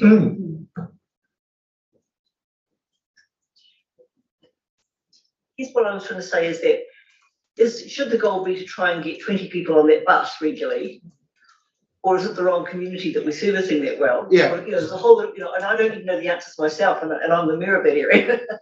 So it's actually where is the demand or the need, or we could need and demand be encouraged. Yeah. So what came out of that is before we start adding new services, let's make sure that services that we've got are working effectively, and if they're not, do something about them. So that's the action, because it's the same with coming in from Omokara at the moment. Omokara into town, any passenger on that service is costing us $74.79 on average per trip. So that's the same thing as what you're saying. It's a great service, but it's not being utilised. Why isn't it? We don't know the answer to that yet. Is it the roading? Is it the park and ride? But let's get our staff to actually, before we start planning new services, to see if we can't get those ones improved. Smaller electric bus. Well, that might be the answer. I know. A sad feature, like places like Ohope, there may only be 2 people on the bus, but you take that service away and the Whakatane community will scream blue murder. We may not use it, but by God, we want to know it's there if we ever did. Exactly. So, I mean, this is the whole, and I sound like I'm stuck record about socialising it, but actually there's a whole lot of people who probably could and should be catching the bus rather than driving over the hill. But that's a whole work of socialising the service. So I'm not saying cut the bus, I'm just saying right now it's costing you a lot of money. Yeah, so it's a communication. Absolutely, yeah. We need a communication strategy to go with that bus service. Right. They're getting catchy on it. Next thing, zero emission public transport. And obviously there's a lot of enthusiasm for that. and we're enthusiastic at the Regional Council as well. So we do have a policy to transition the fleet in line with the government targets.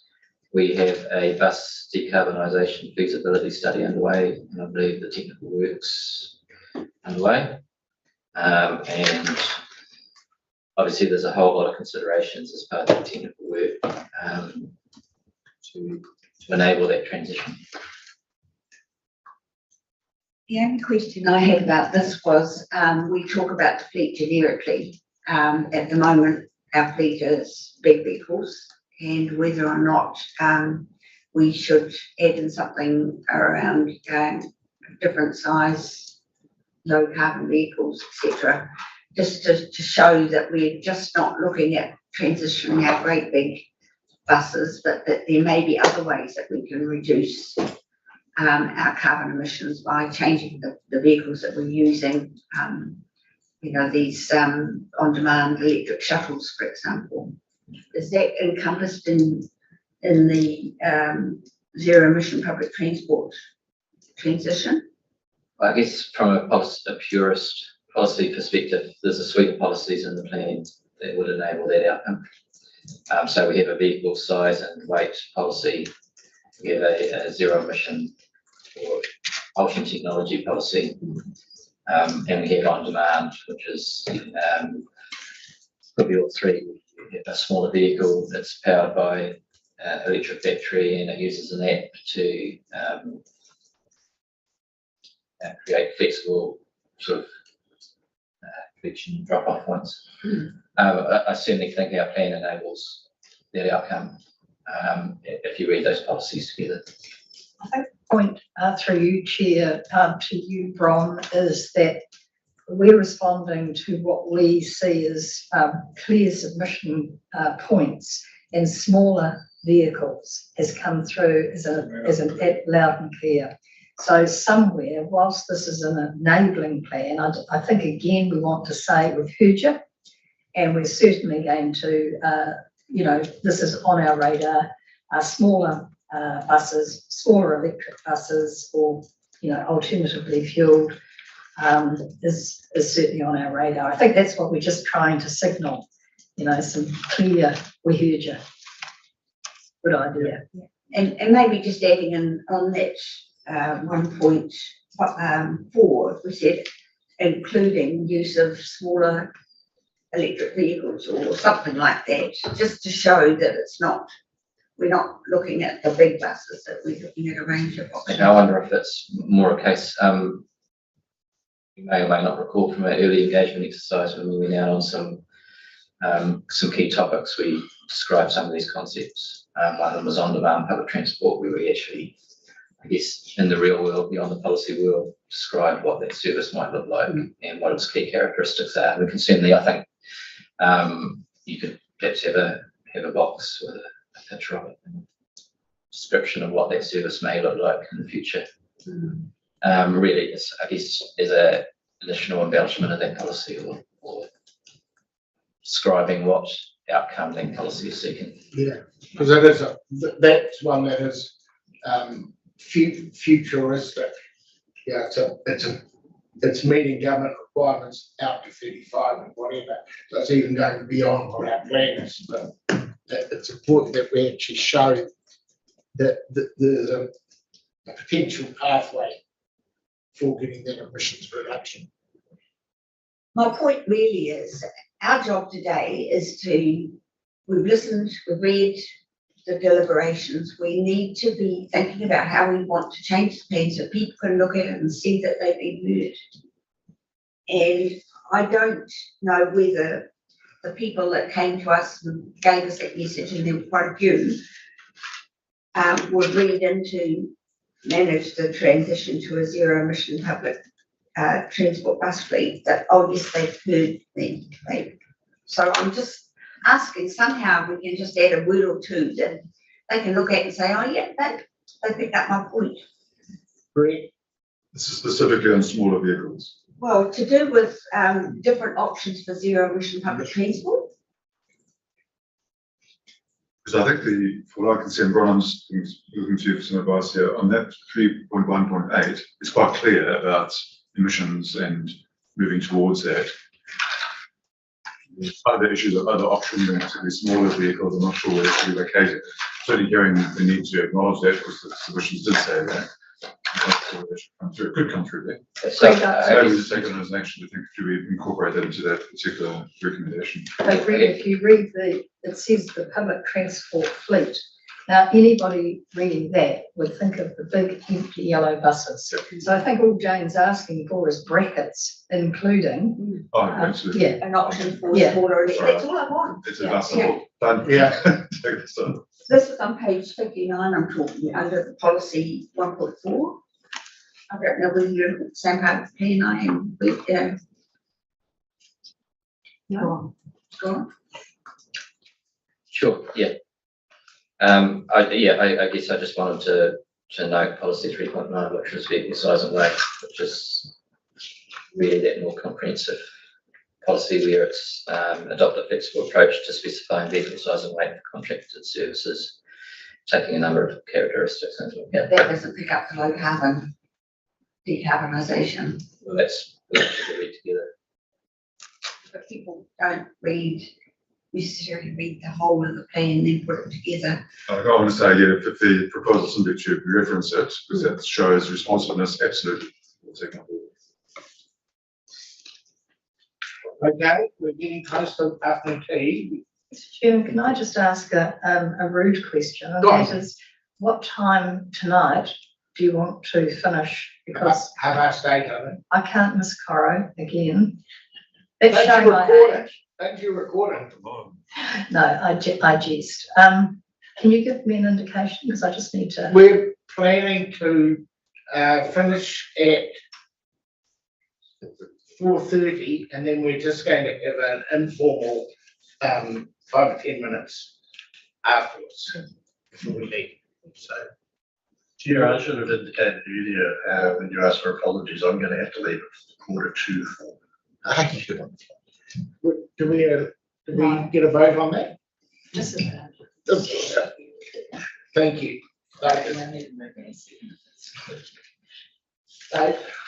So would you like to make your own apology for tardiness? Do I have a second? I'll second. Okay, all in favour, please, aye. Yeah, no problem. Okay, have we got time for one more thing? Yes, we have, Ron. What are we on to? Passenger rail, can you do it in 2 minutes? Passenger rail, again, a lot of enthusiasm for passenger rail and the potential of it in our region. I note that our sort of visioning process in the Western Bay and so forth looked at the potential for passenger rail. We certainly have a policy that we're open to exploring its feasibility in the longer term. Obviously, we need a lot of things to come together for that to be a reality. There's a number of partners. There's Kiwi Rail, probably central government, and regional and local councils, and Waka Kotahi. Certainly we have an action there to actively participate in business cases that might be investigating the feasibility, and one that's sort of on the horizon, so to speak, is potentially extending passenger services Auckland, Hamilton to Tauranga as a first tranche. I think we should definitely have it on the plan as a long-term aspiration, and it's not something that probably is going to be in the first three years of our plan, but it still should be in there to keep the door open. But I'd also like under that to look at corridor preservation and working with TRAs to ensure that we have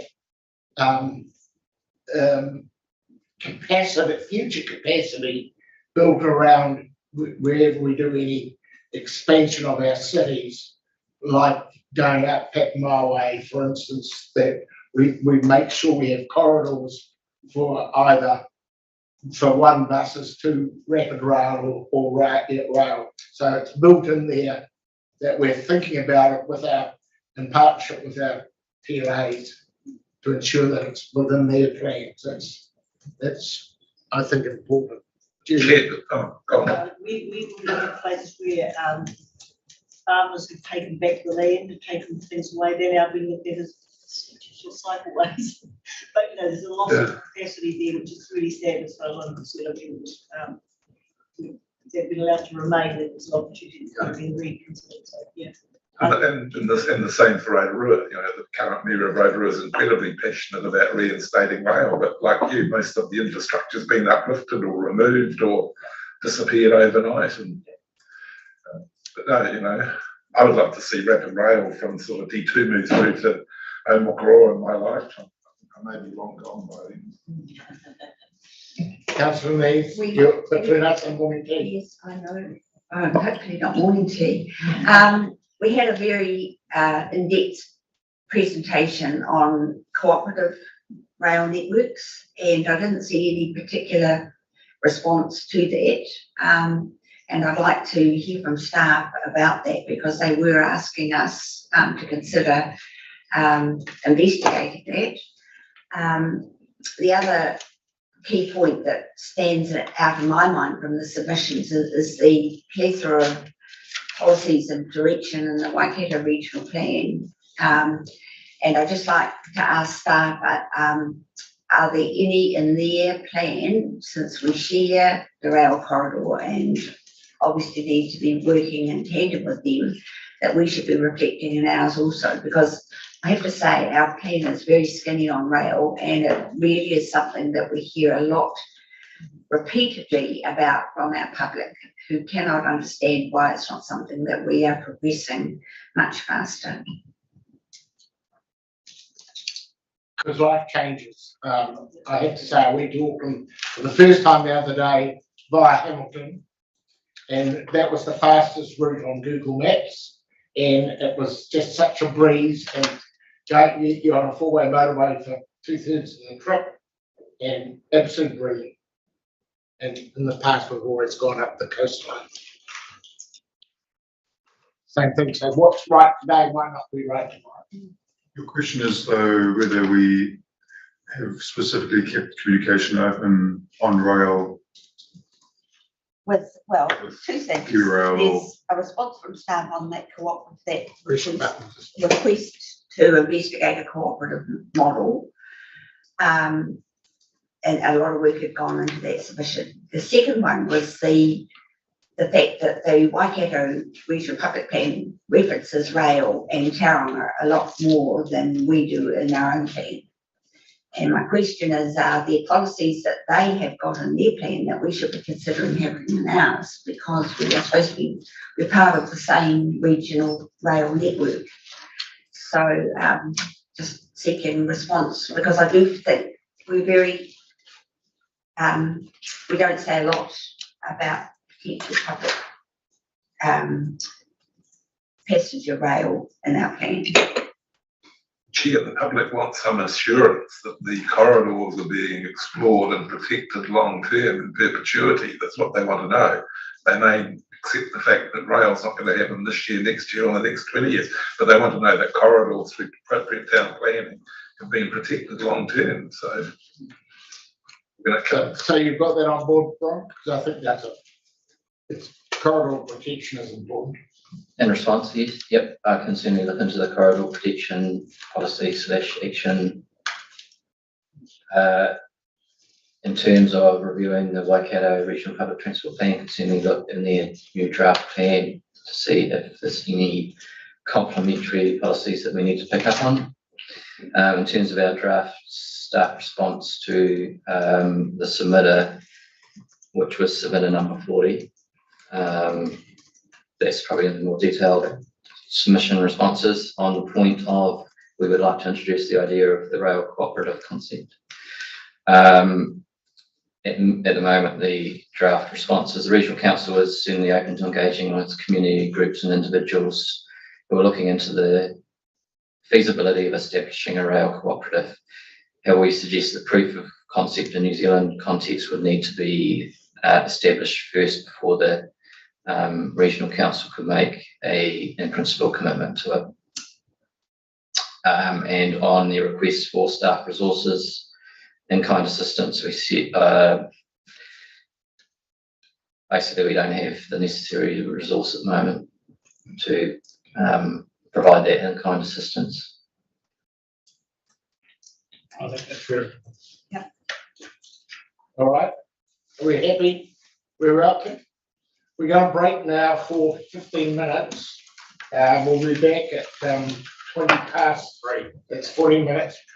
There's only 2 public and 1 media and staff. If you would like, you're not allowed to talk about this plan if you come down to, you're welcome to come down and have coffee with us downstairs. But you mustn't question any of the commissioners on what's been said this afternoon. That's the only caveat.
We're back in session, thank you, people.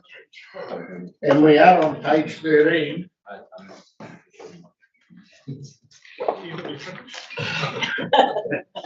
No, he's going well. Brian.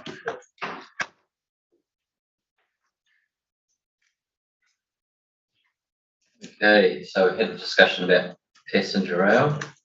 I think our next theme is service patronage, and yeah, I guess it's that whole questions around services being well patronised to be effective. So can we put something in there about being customer centric in our consideration? Have a high priority on customer service. So I thought the other area that the council's put a lot of effort into understanding route optimisation through your data analysis and whatnot with your modelling, and I think that's worth highlighting.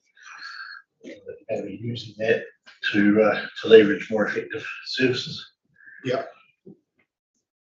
Yeah, I think that's a really good point to add, because it's a game changer what you're actually now producing for us data wise. And I think others have had a look at it. Jane. Oh, just a very stupid question, apologise for this. On page 63 of the plan, page 300, we have our service optimisation patronage expectations. Is that 7 boardings per weekday in service hour per bus or per route? Because some of our buses run more frequently than once an hour. So the definition of an in-service hour is 1 bus operating for 1 hour. That's per bus. So if it's 2 buses operating on the same route for an hour, that's 2 in-service hours. Yep. So it's an objective measure that's standardised across all different services. Right, so still mustn't be sick today. So is that those 2 buses have got to have 7 between them, or Each. those 7 each? 7 per bus.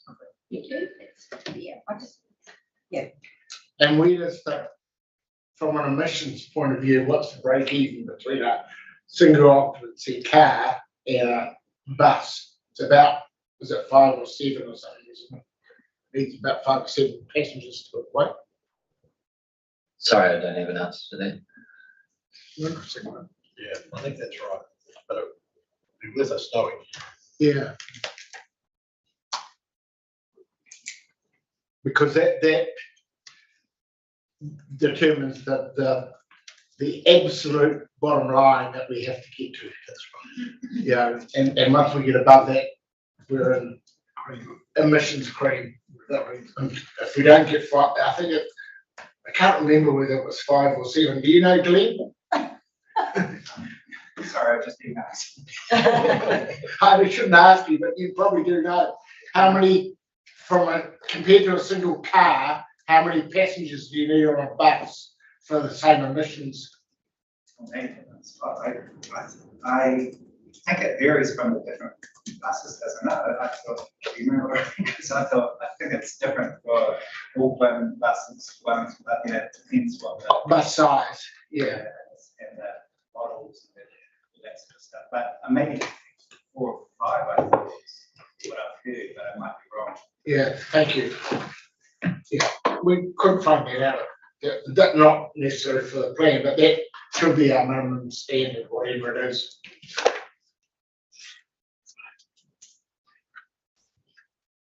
Yep.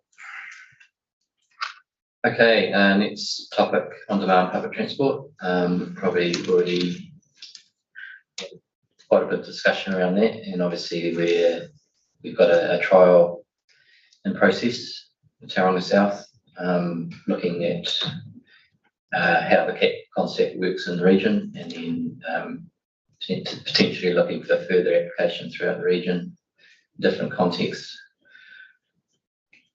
And I think what we need to say is that we will, be considering multiple options, looking for best methodology to, because that Hawke's Bay trial looks interesting, but until we see the actual figures, I said to Curry that, and I see she put it in the back today, and she'd run, no, she's gone, she'd run Hawke's Bay Council and got the numbers, but it's quite exciting according to them. Just an assumption on my part, I'd be interested in comment, is whether I've assumed that a mixture of both is the best as opposed to one or the other, in terms of what's been tried in the past, or have I assumed wrong? We don't know yet. Okay, that's fine. It's Councillor Thompson. Yeah, the comment I would make is that a number of submitters suggested different routes for trial. And I wonder if, if we are open to an alternative to Tauranga South, or if we're not, why not? And are we going to justify the Tauranga South in our response to submitters? Because there were a number of different routes suggested to trial. Personally, I don't think this plan should specify where necessary, just that we're responsive to open to trials, both within Tauranga and within the region. Yeah. What, Brian?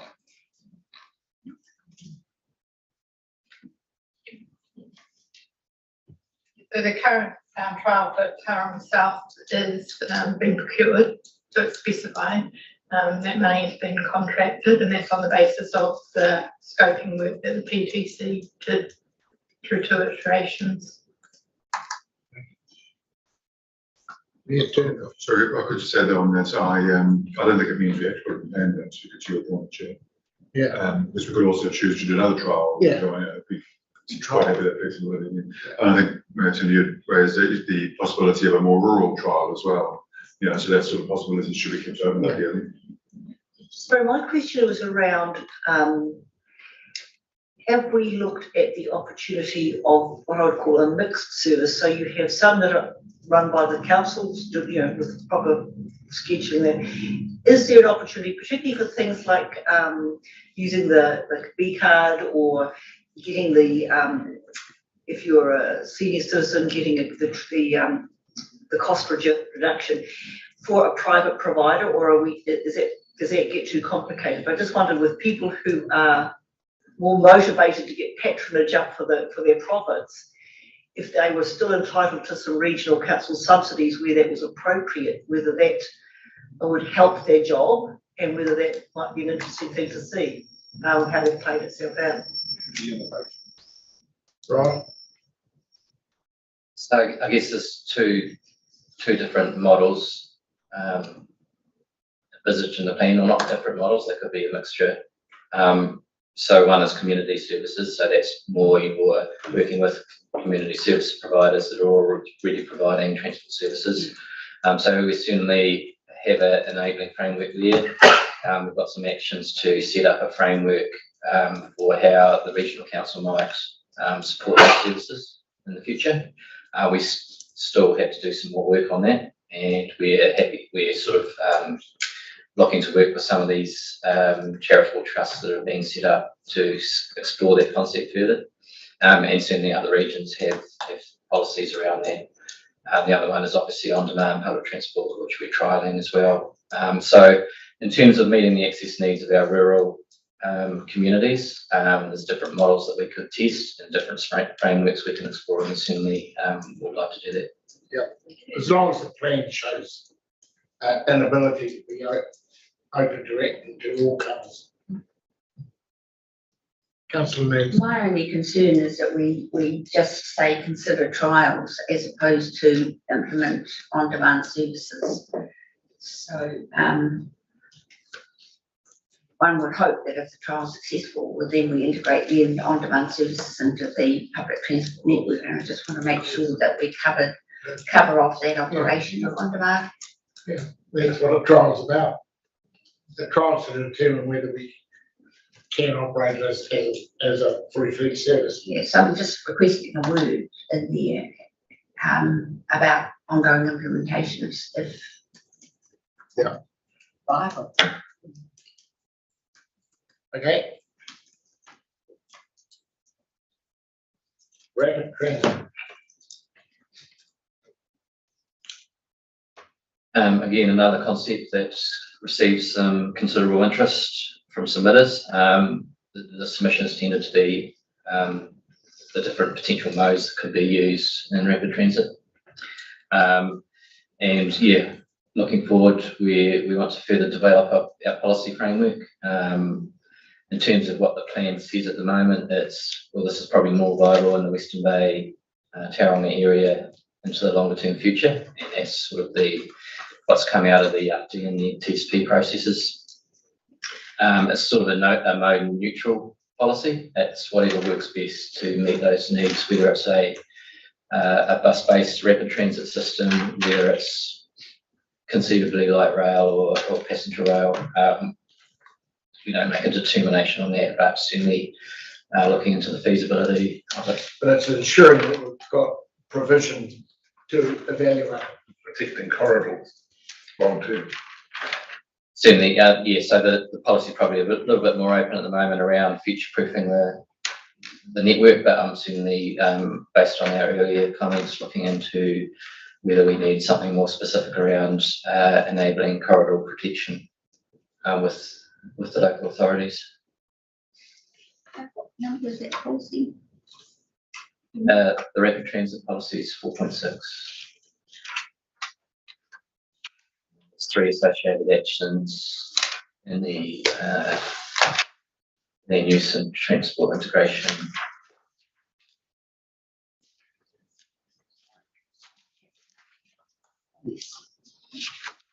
Yep.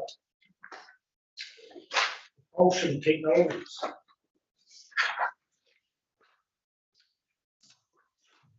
Again, there's a number of submitters suggested different propulsion technologies to help us reach our zero emission goals. So things like hydrogen or battery electric. I think there was even something around solar power.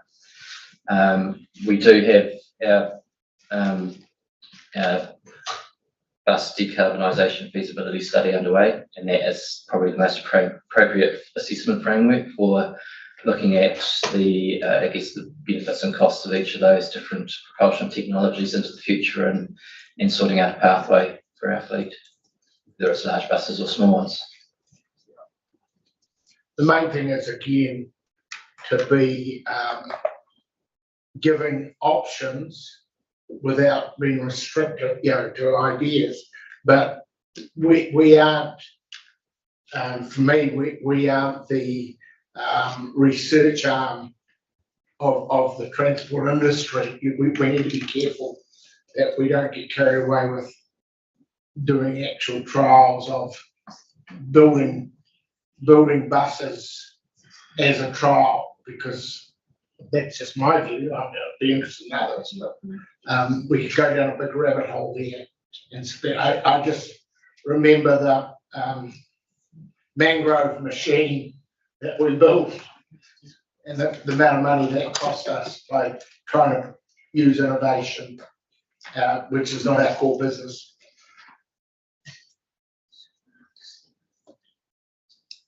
Any comment? You didn't know about that one, did you? What? A big hovercraft. Moving on. Oh, maybe not. No bronze. How can we bring it back? Yeah. So you happy with that policy? Propulsion technologies? Bus stops, shelters. Yeah, so through our process, we got a number of submissions on specific bus stops, shelters, or some more general around, for example, Tauranga or Rotorua. So really, at this point, we can only note in the plan that we are seeking quality infrastructure to support services. This should provide safety, shelter, accessibility for users, and I guess we're noting the submitters' concerns and then referring them to the relevant agency, whether it's Tauranga City Council or Rotorua. There's an additional note in the recommendation for Tauranga, noting there's a bus stop shelter improvement program in their long-term plan, and that's provided for, but also we'll be referring them to the more network planning members of each of those councils for consideration, whether it's move this bus stop, put lighting in, or we want a shelter here. Can I just ask, what's the approximate price of a bus shelter? Stephen. I don't know, so someone has told me, but I'm guessing. The reason I asked is it has occurred to me that, Oh, no, it's a lot more. is it? But even if it's under 10, I'm just thinking, isn't that a great advertising opportunity for a business if they would supply the bus stop and they can use it to advertise? So most are used as advertising. Yes, but they could, it could be their little baby, yeah. Can I throw an idea out there that we have talked about, and that's for our regional council to consider becoming financial partners with the likes of TCC on bus shelters as a model, to co-invest in them, including the associated digital technologies that go with it.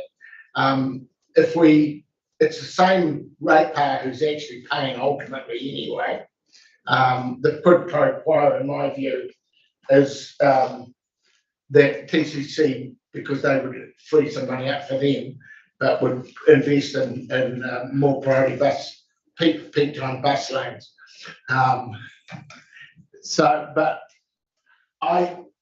Chair, we did make that offer many years Yeah, ago, we have. and it was respectfully declined. Well, that was when we had councillors rather than commissioners. And I think if we have skin in the game, I just see it as real value for us, because it is the infrastructure part of bus, it's an integral part of our service as an operational, and we're not servicing our customers very well at the moment. And if we can speed the process up or help fund, I just like it in the plan personally. I'm sure TCC would be very receptive to having those conversations. And one of the things that we have been talking about in the joint committee, of course, is having, we call them funky bus stops, for want of a better name, particularly on a primary corridor like Cameron Road. And so there may be an opportunity where our budget wouldn't otherwise deliver as good a bus stop as one might aspire to really deliver quality customer service, and regional council money might be able to elevate the standard. At the end of the day, it has to go through our normal council, long-term plan, annual plan. So it is a council responsibility, not a regional. It is a council responsibility at the moment. Thank you. But we're spending so much money on our bus operational. If we can actually help with the infrastructure to improve ours, we're just looking for better customer satisfaction, actually. And dare I say, do you broaden that offer to Whakatane and to Rotorua? Well, I haven't. How nice. Let's try. How generous of you. Let's try one place first. So what was that you proposing? That we consider becoming financial partners with the likes of TCC as a model, co-invest in bus stops, and I would I added with a quid pro quo that TCC must increase peak time bus priority roading. That would be something. Can I suggest rather than TCC, it be TLAs? Maybe. I suggest this is a policy position. It is. I know. It's not Discuss becoming. before we put it in the plan. Much as I agree with you, I don't think we would just pop it in the plan on behalf of our colleagues. There was no submission on it. Wasn't there? Didn't I see one? Am I flying a kite? A good kite. It's something for us to think, right? Okay, thank you, Stephen. See you tomorrow. Okay, so it can't go in the plan. I would suggest at most you can make a recommendation to the regional council, Separate. consider it, but We need a resolution to that effect, or We, to recommend it. yeah. Yeah, but I think it's seriously, something that we should consider. I'll second your motion to put it to the regional council. Thank you. So it's been moved and seconded that recommendation goes to Public Transport Committee first of the regional council. And TLAs, Well, you can convert it if you want to. Yeah, but the but discussion. TCC may be seen as a priority, but the problem, I think we've got to broaden it to TLAs. You know, we are talking about a regional public transport. Yeah, I put quote in there though. just a, I guess, point of clarification. If it was brought into TLAs, you probably wouldn't want that quid pro quo around bus priority, because that wouldn't apply to something like the road or the Potiki. I don't think this was any more complicated than saying issues have been raised about bus stops and the quality of bus stops. So one response is to investigate co-investment opportunities to improve the quality. That's right. Simple as that. I like that. You're happy with that, Singer? All in favour, please say aye. Oh, Against? Carry we're losing it. Yeah. it. Yeah, no, come on, keep going. Where we're at to. Yeah, no, that's okay. This is the, about to, safety and security issues. Yeah, so just a number of submissions raised concerns. Obviously, we're taking action, particularly in the Western Bay, around those safety issues at bus stops and infrastructure. We have actions and policies in the plan to support that. We are investing resource in that through our annual planning process. Is it getting a broader issue than just the Western Bay?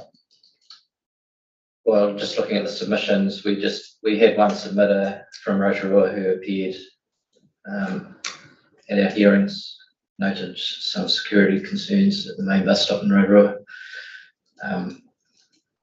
It was the only one outside Tauranga, I think, in terms of submissions. I think it would be an issue if you've got bus services running in dark, night time where people would want to well lit. Speaker on. I think if it was a service running in the evening or when it's darker, people would definitely want to feel like there was a well lit and more public area than something a little bit more out of sight, out of mind. I think that would be where security would become an issue.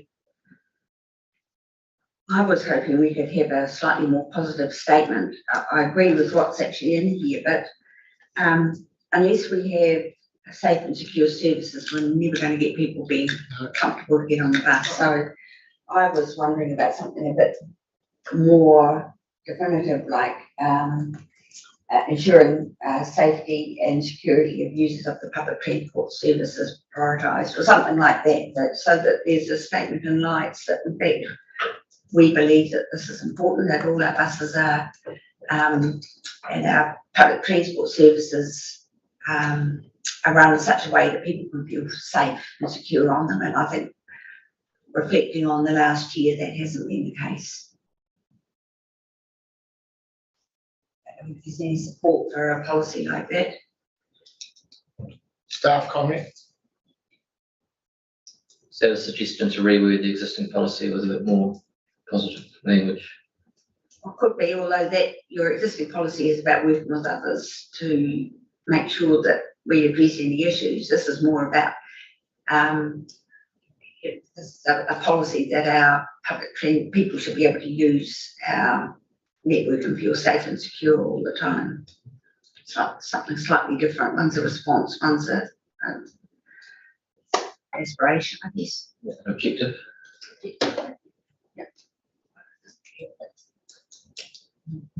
I can look at the wording of the the curriculum that sits above this policy, Okay. to see whether that's captured adequately. Okay. Moving on, school services. Yeah, just to mention on this topic, we had one notable submission seeking the provision of dedicated school services beyond the Tauranga urban area. So the draft response is really, I guess, noting that the Tauranga case has been a special case, and obviously there's quite a lot of history around that. And I guess our expectation as a provider is that the Ministry of Education continues to provide dedicated school services beyond the Tauranga urban centre. But we're certainly willing to work to see how our public transport system can better serve school trip access needs. And obviously we have some initiatives underway throughout the region around fare-free travel for school trips in certain centres in the region. I know that in the Eastern Bay plenty traffic jams in the morning are around schools. The old days of people letting their children walk and cycle to school have passed. We're trying to improve our cycleways and having shared pathways so that that can be reinstated, and we had some success. But particularly with younger children, there's a real tendency for everybody to turn up at 10 to 9 with the kids and try and cram around a very small street area. So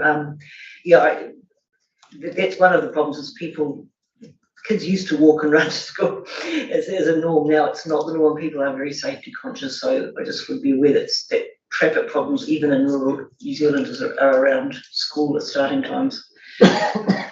We increased school buses. The history going back was in about 2007, 2005, 2007, the Department of Education said Tauranga has now got to a size that they won't continue to, they gave us 7 years to transition away from the Ministry of Education funding. So the idea was to go onto full service bus routes. The problem we found when that ended up happening at 2018 when we changed the contract, and we had a full service at that stage that wasn't working, and so we took the school part off the contractor to free him up so he could do a better job. They've since got it back, but what we've ended up with is mainly a separate school service, which was contrary to what most big cities have. Unique. Can I just That's unique. Tauranga's unique. Yes. Can I also flip that story around? I've been up into some of our more isolated villages like Minganui, past Murupara, and there's not a vehicle per household and things like that, and it's quite high deprivation. They've got a wonderful forestry nursery happening there, and so there's now 70% employment, so it's all good news. Sitting up at their school, there's this brand new Ministry of Education bus that between 9 and 3 doesn't do anything. And it has occurred to me, if there was a collaborative process in place, that a couple of times a week somebody could take that to Rotorua or wherever was a service centre and still have it back in time for the school run at the end of the day, if there was a collaborative process between Ministry of Education and regional council or whoever. But it just seems like a bit of a waste of a vehicle sitting there unused for most of the day. And I don't know how many other schools within this regional area would qualify in that space, but Ministry of Education are still providing transport. So, are they open in the other direction to have perhaps some shared use of that? I don't know whether there's ever been a discussion on that. But wouldn't that be, rather than be part of our PT, that would be where we would work with other providers? Potentially, yes. Potentially, Potentially, yes, but I'm just thinking that the Ministry of Education could be included in that list potentially in rural, isolated rural communities. The reason I raised the issue is that we have, as I say, we've got a school trial still going on, I think, for free buses.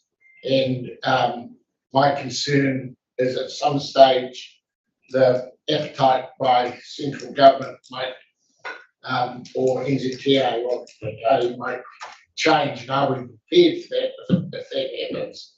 And they say it's gone beyond the trial, and how do we operate then?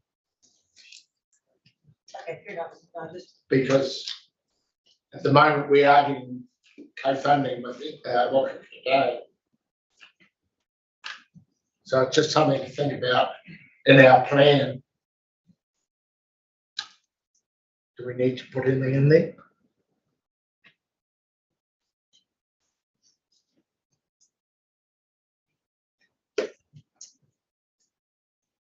Response? Nothing? I guess it's just going to be part of we're looking at all opportunities, and we're kind of putting feelers out for other ways that could be delivered. It might be up to us regionally to have a talk to the Ministry of Education and see if they may not be open to that at all, but I don't know whether anybody's ever asked the question. Certainly envisaged in our policy framework. If we look at our community services, it's work with rural communities and community service providers. So I'd imagine Ministry of Education would be a community service provider. So yeah, it'd be factored into their framework. Okay, so we're going to cover ferries. Not the wing type. Again, yes. So we're exploring the viability or feasibility of a ferry service, and we obviously have a proposal that came through UPD and TSP. We've taken an initial analysis with the Western Bay ferry feasibility study, and just note that in the plan we have an action around I guess delivering or looking into a high level business case for a ferry and exploring different options. My question on that is that there is a Fuller's type service, which is I think it was at a $17 million budget or something. Are we trying to be too great? I would like to see, and I know Cameron City submitted that they would like to see the potential of renewing the cross harbour here ferry service, and if we did so, the opportunity to go to Amakara as well, more as a touristy thing. But in other words, start small and grow the service as need, because if we try to go for the Fuller's type service that Friday One recommended we looked at, there's some big issues around parking and all that, so it doesn't look like the way to get something off the ground. Whereas if we went for something that was operating a little bit regularly in the peak times, but through the rest of the day, a more tourist, couple of times in the non-peak, we might have more chance of getting a viable ferry option. Any thoughts? Well, I think probably if you develop a business case, the first step in the process is developing a long list of options before you actually assess them. So all things are on the table and then they're assessed systematically. So that could be from a large scale ferry service to a smaller scale offering, I would imagine. Yeah. No, I was going to ask the same question. We had a number of submitters that said, just take the low cost, low infrastructure options first. So is that covered in the business case? Well, I'd imagine so. I don't think we've sort of determined what the scope of that business case is, but any business case process starts with considering all options and then systematically analysing them.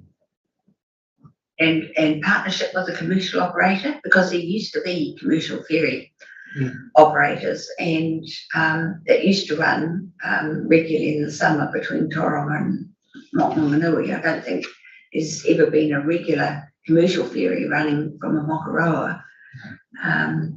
But would partnering with commercial providers be part of that? As opposed to a council? I'd say funded? absolutely, it can be part of that. What I'm too strong to check with Ron. The way this is laid out now precludes none of that conversation. So I think we're in safe territory. I agree, Ron. There's nothing that precludes those options in this plan. Yeah, it was the same model as we work with operators to deliver public transport services.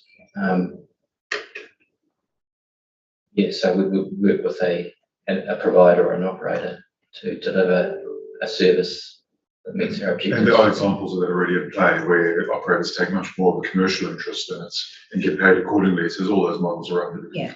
Yeah, Julie and I were talking about, if we gave concessions so that, say for children, for example, that they run commercially, but then it's an incentive that kids can ride free with a concession that we be subsidised, but it's still being run as a commercial provider. It's a commercial service. So it'll cover it, Right. okay, yep. Event services. Yeah, I think we've discussed this earlier. Yeah. We discuss those on a case by case. Yep. basis. You've got that, So I guess just capturing an action out of that was to, were we looking at a policy around events, or were we? Yes, there is policy on events in the Waikato plan, which I thought looked quite good. So maybe an action out of that is to Just take a look if it's not relevant. review policies in other regions. yeah. I No, wait, Sorry, I just said in there, because there were deliberations yesterday for the Waikato plan, that there are criteria in that, so just have a look at the criteria around the events, because there was discussions yesterday again around the wording, and if I remember rightly, some of it, the wording reflected events that were free to the public.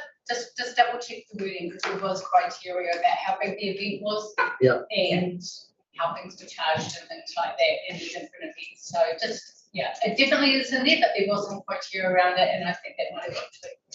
So just have a look at that, answer mine. thank you. Okay, got that, Ron?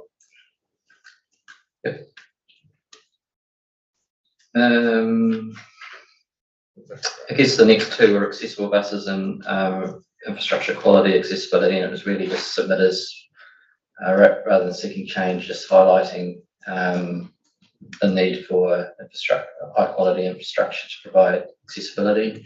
And also, I think we had submissions congratulating us on the kneeling buses being implemented around the region and just how important they are.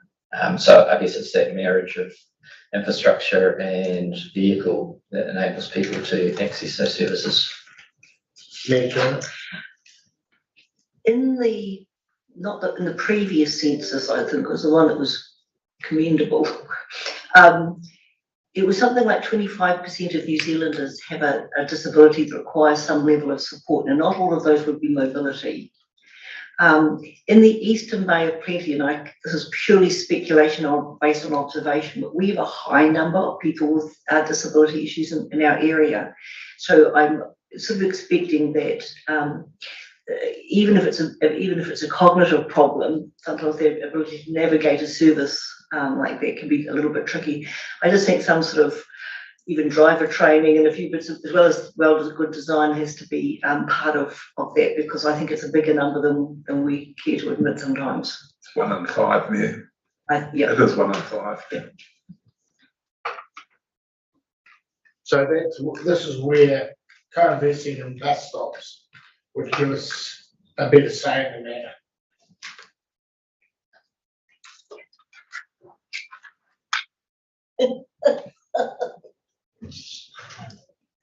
We'll name one after you. Yeah, good. Any changes wanted in that policy?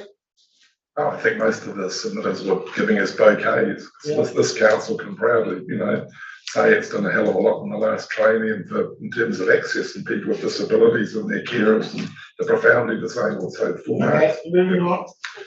One more comment on that is that just from the 2 submissions that we had, that there is some trial services happening in the Eastern Bay, plenty at present around disability transport, that could end up feeding us some good information in the future. So just be worth watching what happens in that space. They're quite, the Eastern Bay Plenty Villages one is quite new, so it's in its early establishment phase, but it could have some good learnings out of it.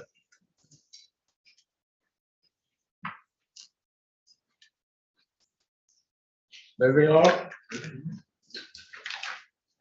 So provision for other modes, so a couple or so submissions requesting provision for other modes.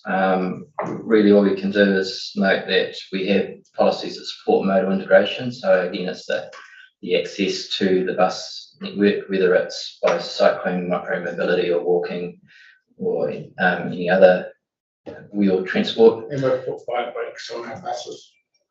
Exactly.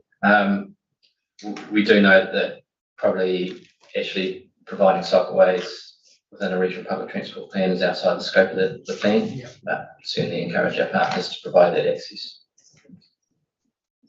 Just one question that follows on from Paula's question right at the very beginning about what impact the PTOM change is going to make. Are we going to refer it all to that additional flexibility that we expect and what it might mean for our service delivery in the plan?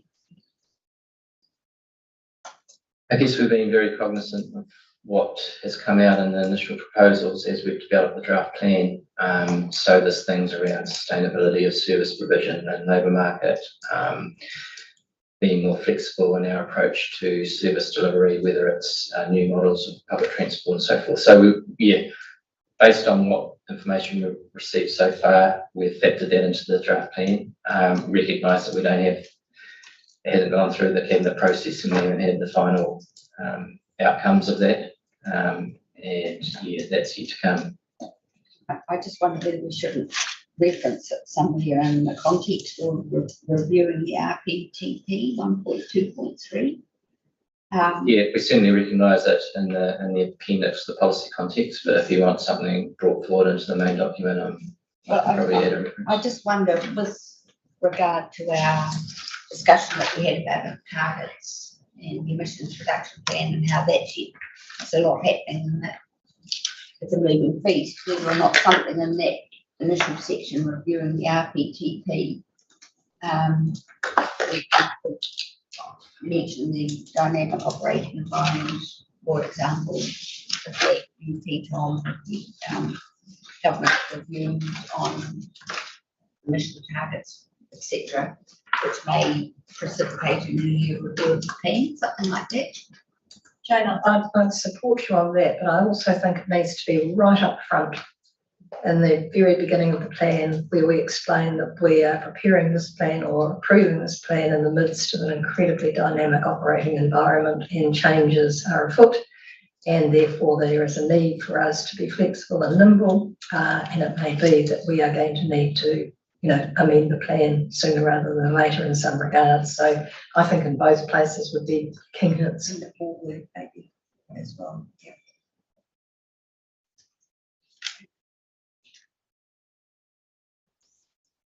Okay. It's running fast. So we think about exploring innovations, technologies while he's writing.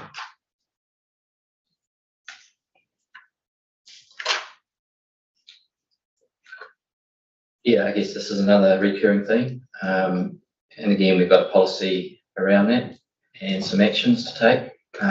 Certainly this is something that we envisage doing with our equivalent regional partners and other councils in New Zealand, because I think as I guess a mid-sized regional council, we can get a lot of learnings out of other regions, particularly the bigger regions. So I guess we recognise that we're sort of working within those forums to explore these different ways of doing things. Does this include gondolas? We got some. We're not considering gondolas at this point in time. but it doesn't for, the rapid transit policy doesn't foreclose Doesn't preclude it. any option. Okay, A relevant comment, but since I've arrived in Tauranga, I think it's the most consistent social conversation I seem to incur. Everywhere I go, people say, are you here to do the garden? I'm like, what? So I understand the question, but I don't know the answer yet.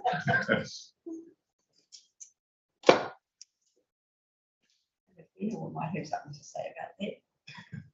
no, because wouldn't detract from the view of now. That'd be all right.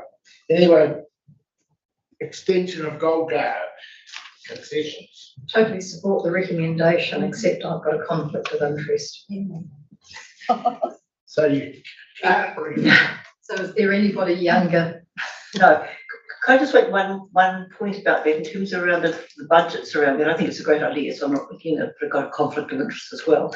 But it's just that the percentage of population that's going to be in that age group is going to be substantial for about 10, 20 years, and then it will probably leave them back down again.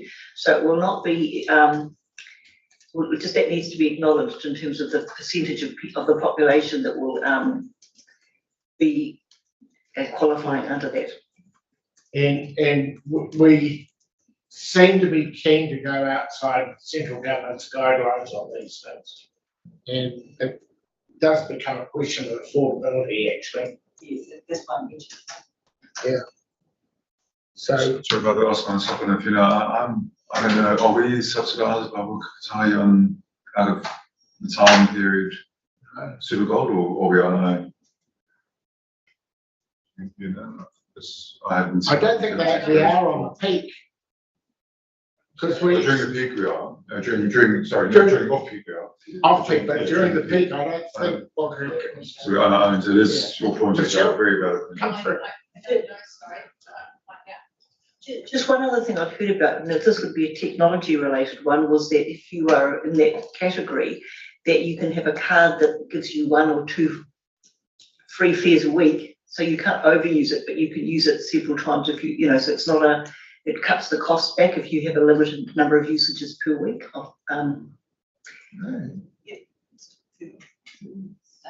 Overseas. Yeah.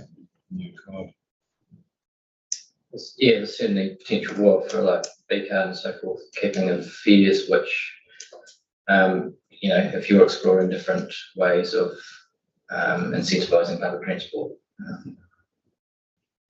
it's cards to do that.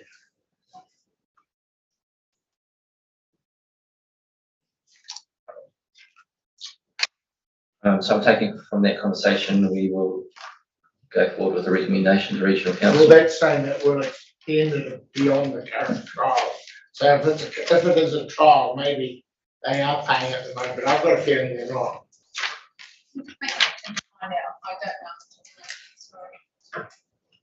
That would be a something for the public transport committee to consider.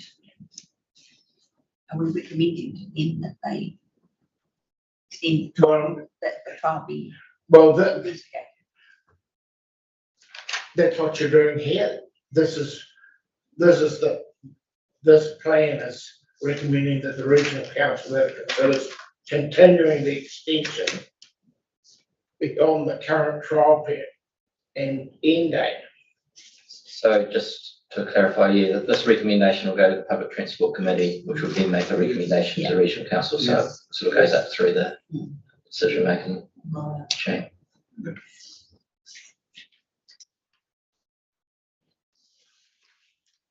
Okay, so is everyone happy with that? Hey. Real concept. I've been mine a while. I don't talk about my age. I know. Okay, looks like there's support for that.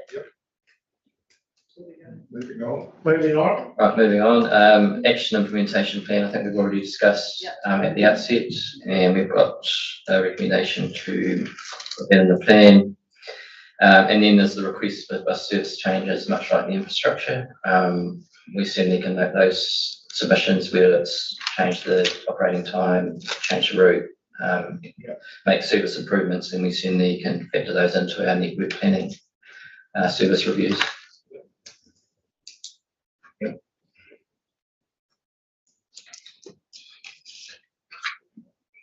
Moving on. We're running out of time. So that's pretty much the main themes. I've got one that you haven't covered, and that's the park and ride. We have had quite a few submissions on those. My frustration is apparently the work on park and rides in Tauranga is being done within the TSP. And what I would like to know, I'd like the proposed locations to be identified and the site secured. Because we've got some policy around here about how they should be chosen and where they should be, you know, like the criteria we should be looking for. But I do believe that as part of our network planning, we need to be very clear where these should be, and we should be planning for them and purchasing them. And my issue is they're buried within the TSP, and maybe they need to be visible. We need to have an action that in our plan that the ideal park and ride sites be identified and For future proof. and purchase considered, or something of fluffy words around ensure purchase or securing them for future use or something like that. I don't think it's good enough that they're buried within the TSP and we haven't got a clue. So they're a PLA responsibility at the moment, aren't they? Yes, but yeah, I don't know where, I remember they had some criteria and I think there were only 3 that they recommended. And yet we're saying that they should be in all of these different places. And I think TCC did a review and sort of said, no, not there, not there, not there. And I don't believe we've got a full network of park and rides identified that we're going to need. There's certainly some indicative sites, identified in the TSP summary that's on the public. We can't comment beyond those ones that have been identified. I mean, if we did design the network, shouldn't we be also future-proofing the park and ride sites? I would imagine it's part of the scope of our PT services and business, PT infrastructure and services business case.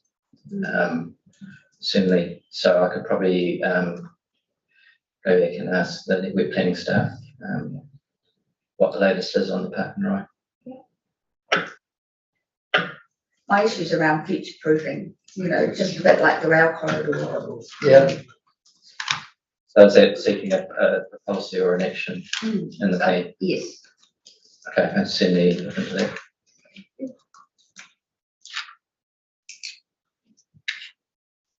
Okay, do we need to go through these recommended changes? We do. So the recommended changes, they're probably a little bit out of date now because we've got a number of other more immediate recommended changes. So that was really just to clarify which parts of the plan we propose to change. I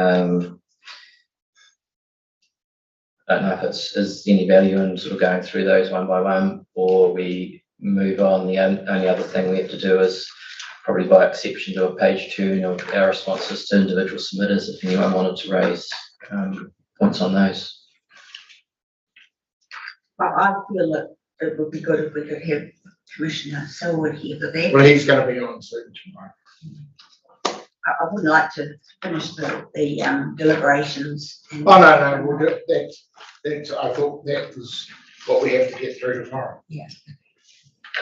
Start on that tonight anyway. Yeah. About 10 minutes to speak. So I suggest we reconvene to do a page turn tomorrow morning. Yeah, no, Oh, no. 1 o'clock. Oh, tomorrow afternoon, sorry. Yep. And we'll get that. So we won't meet Friday. People aren't available anyway, so I'm sure we'll be on page. million people hit them.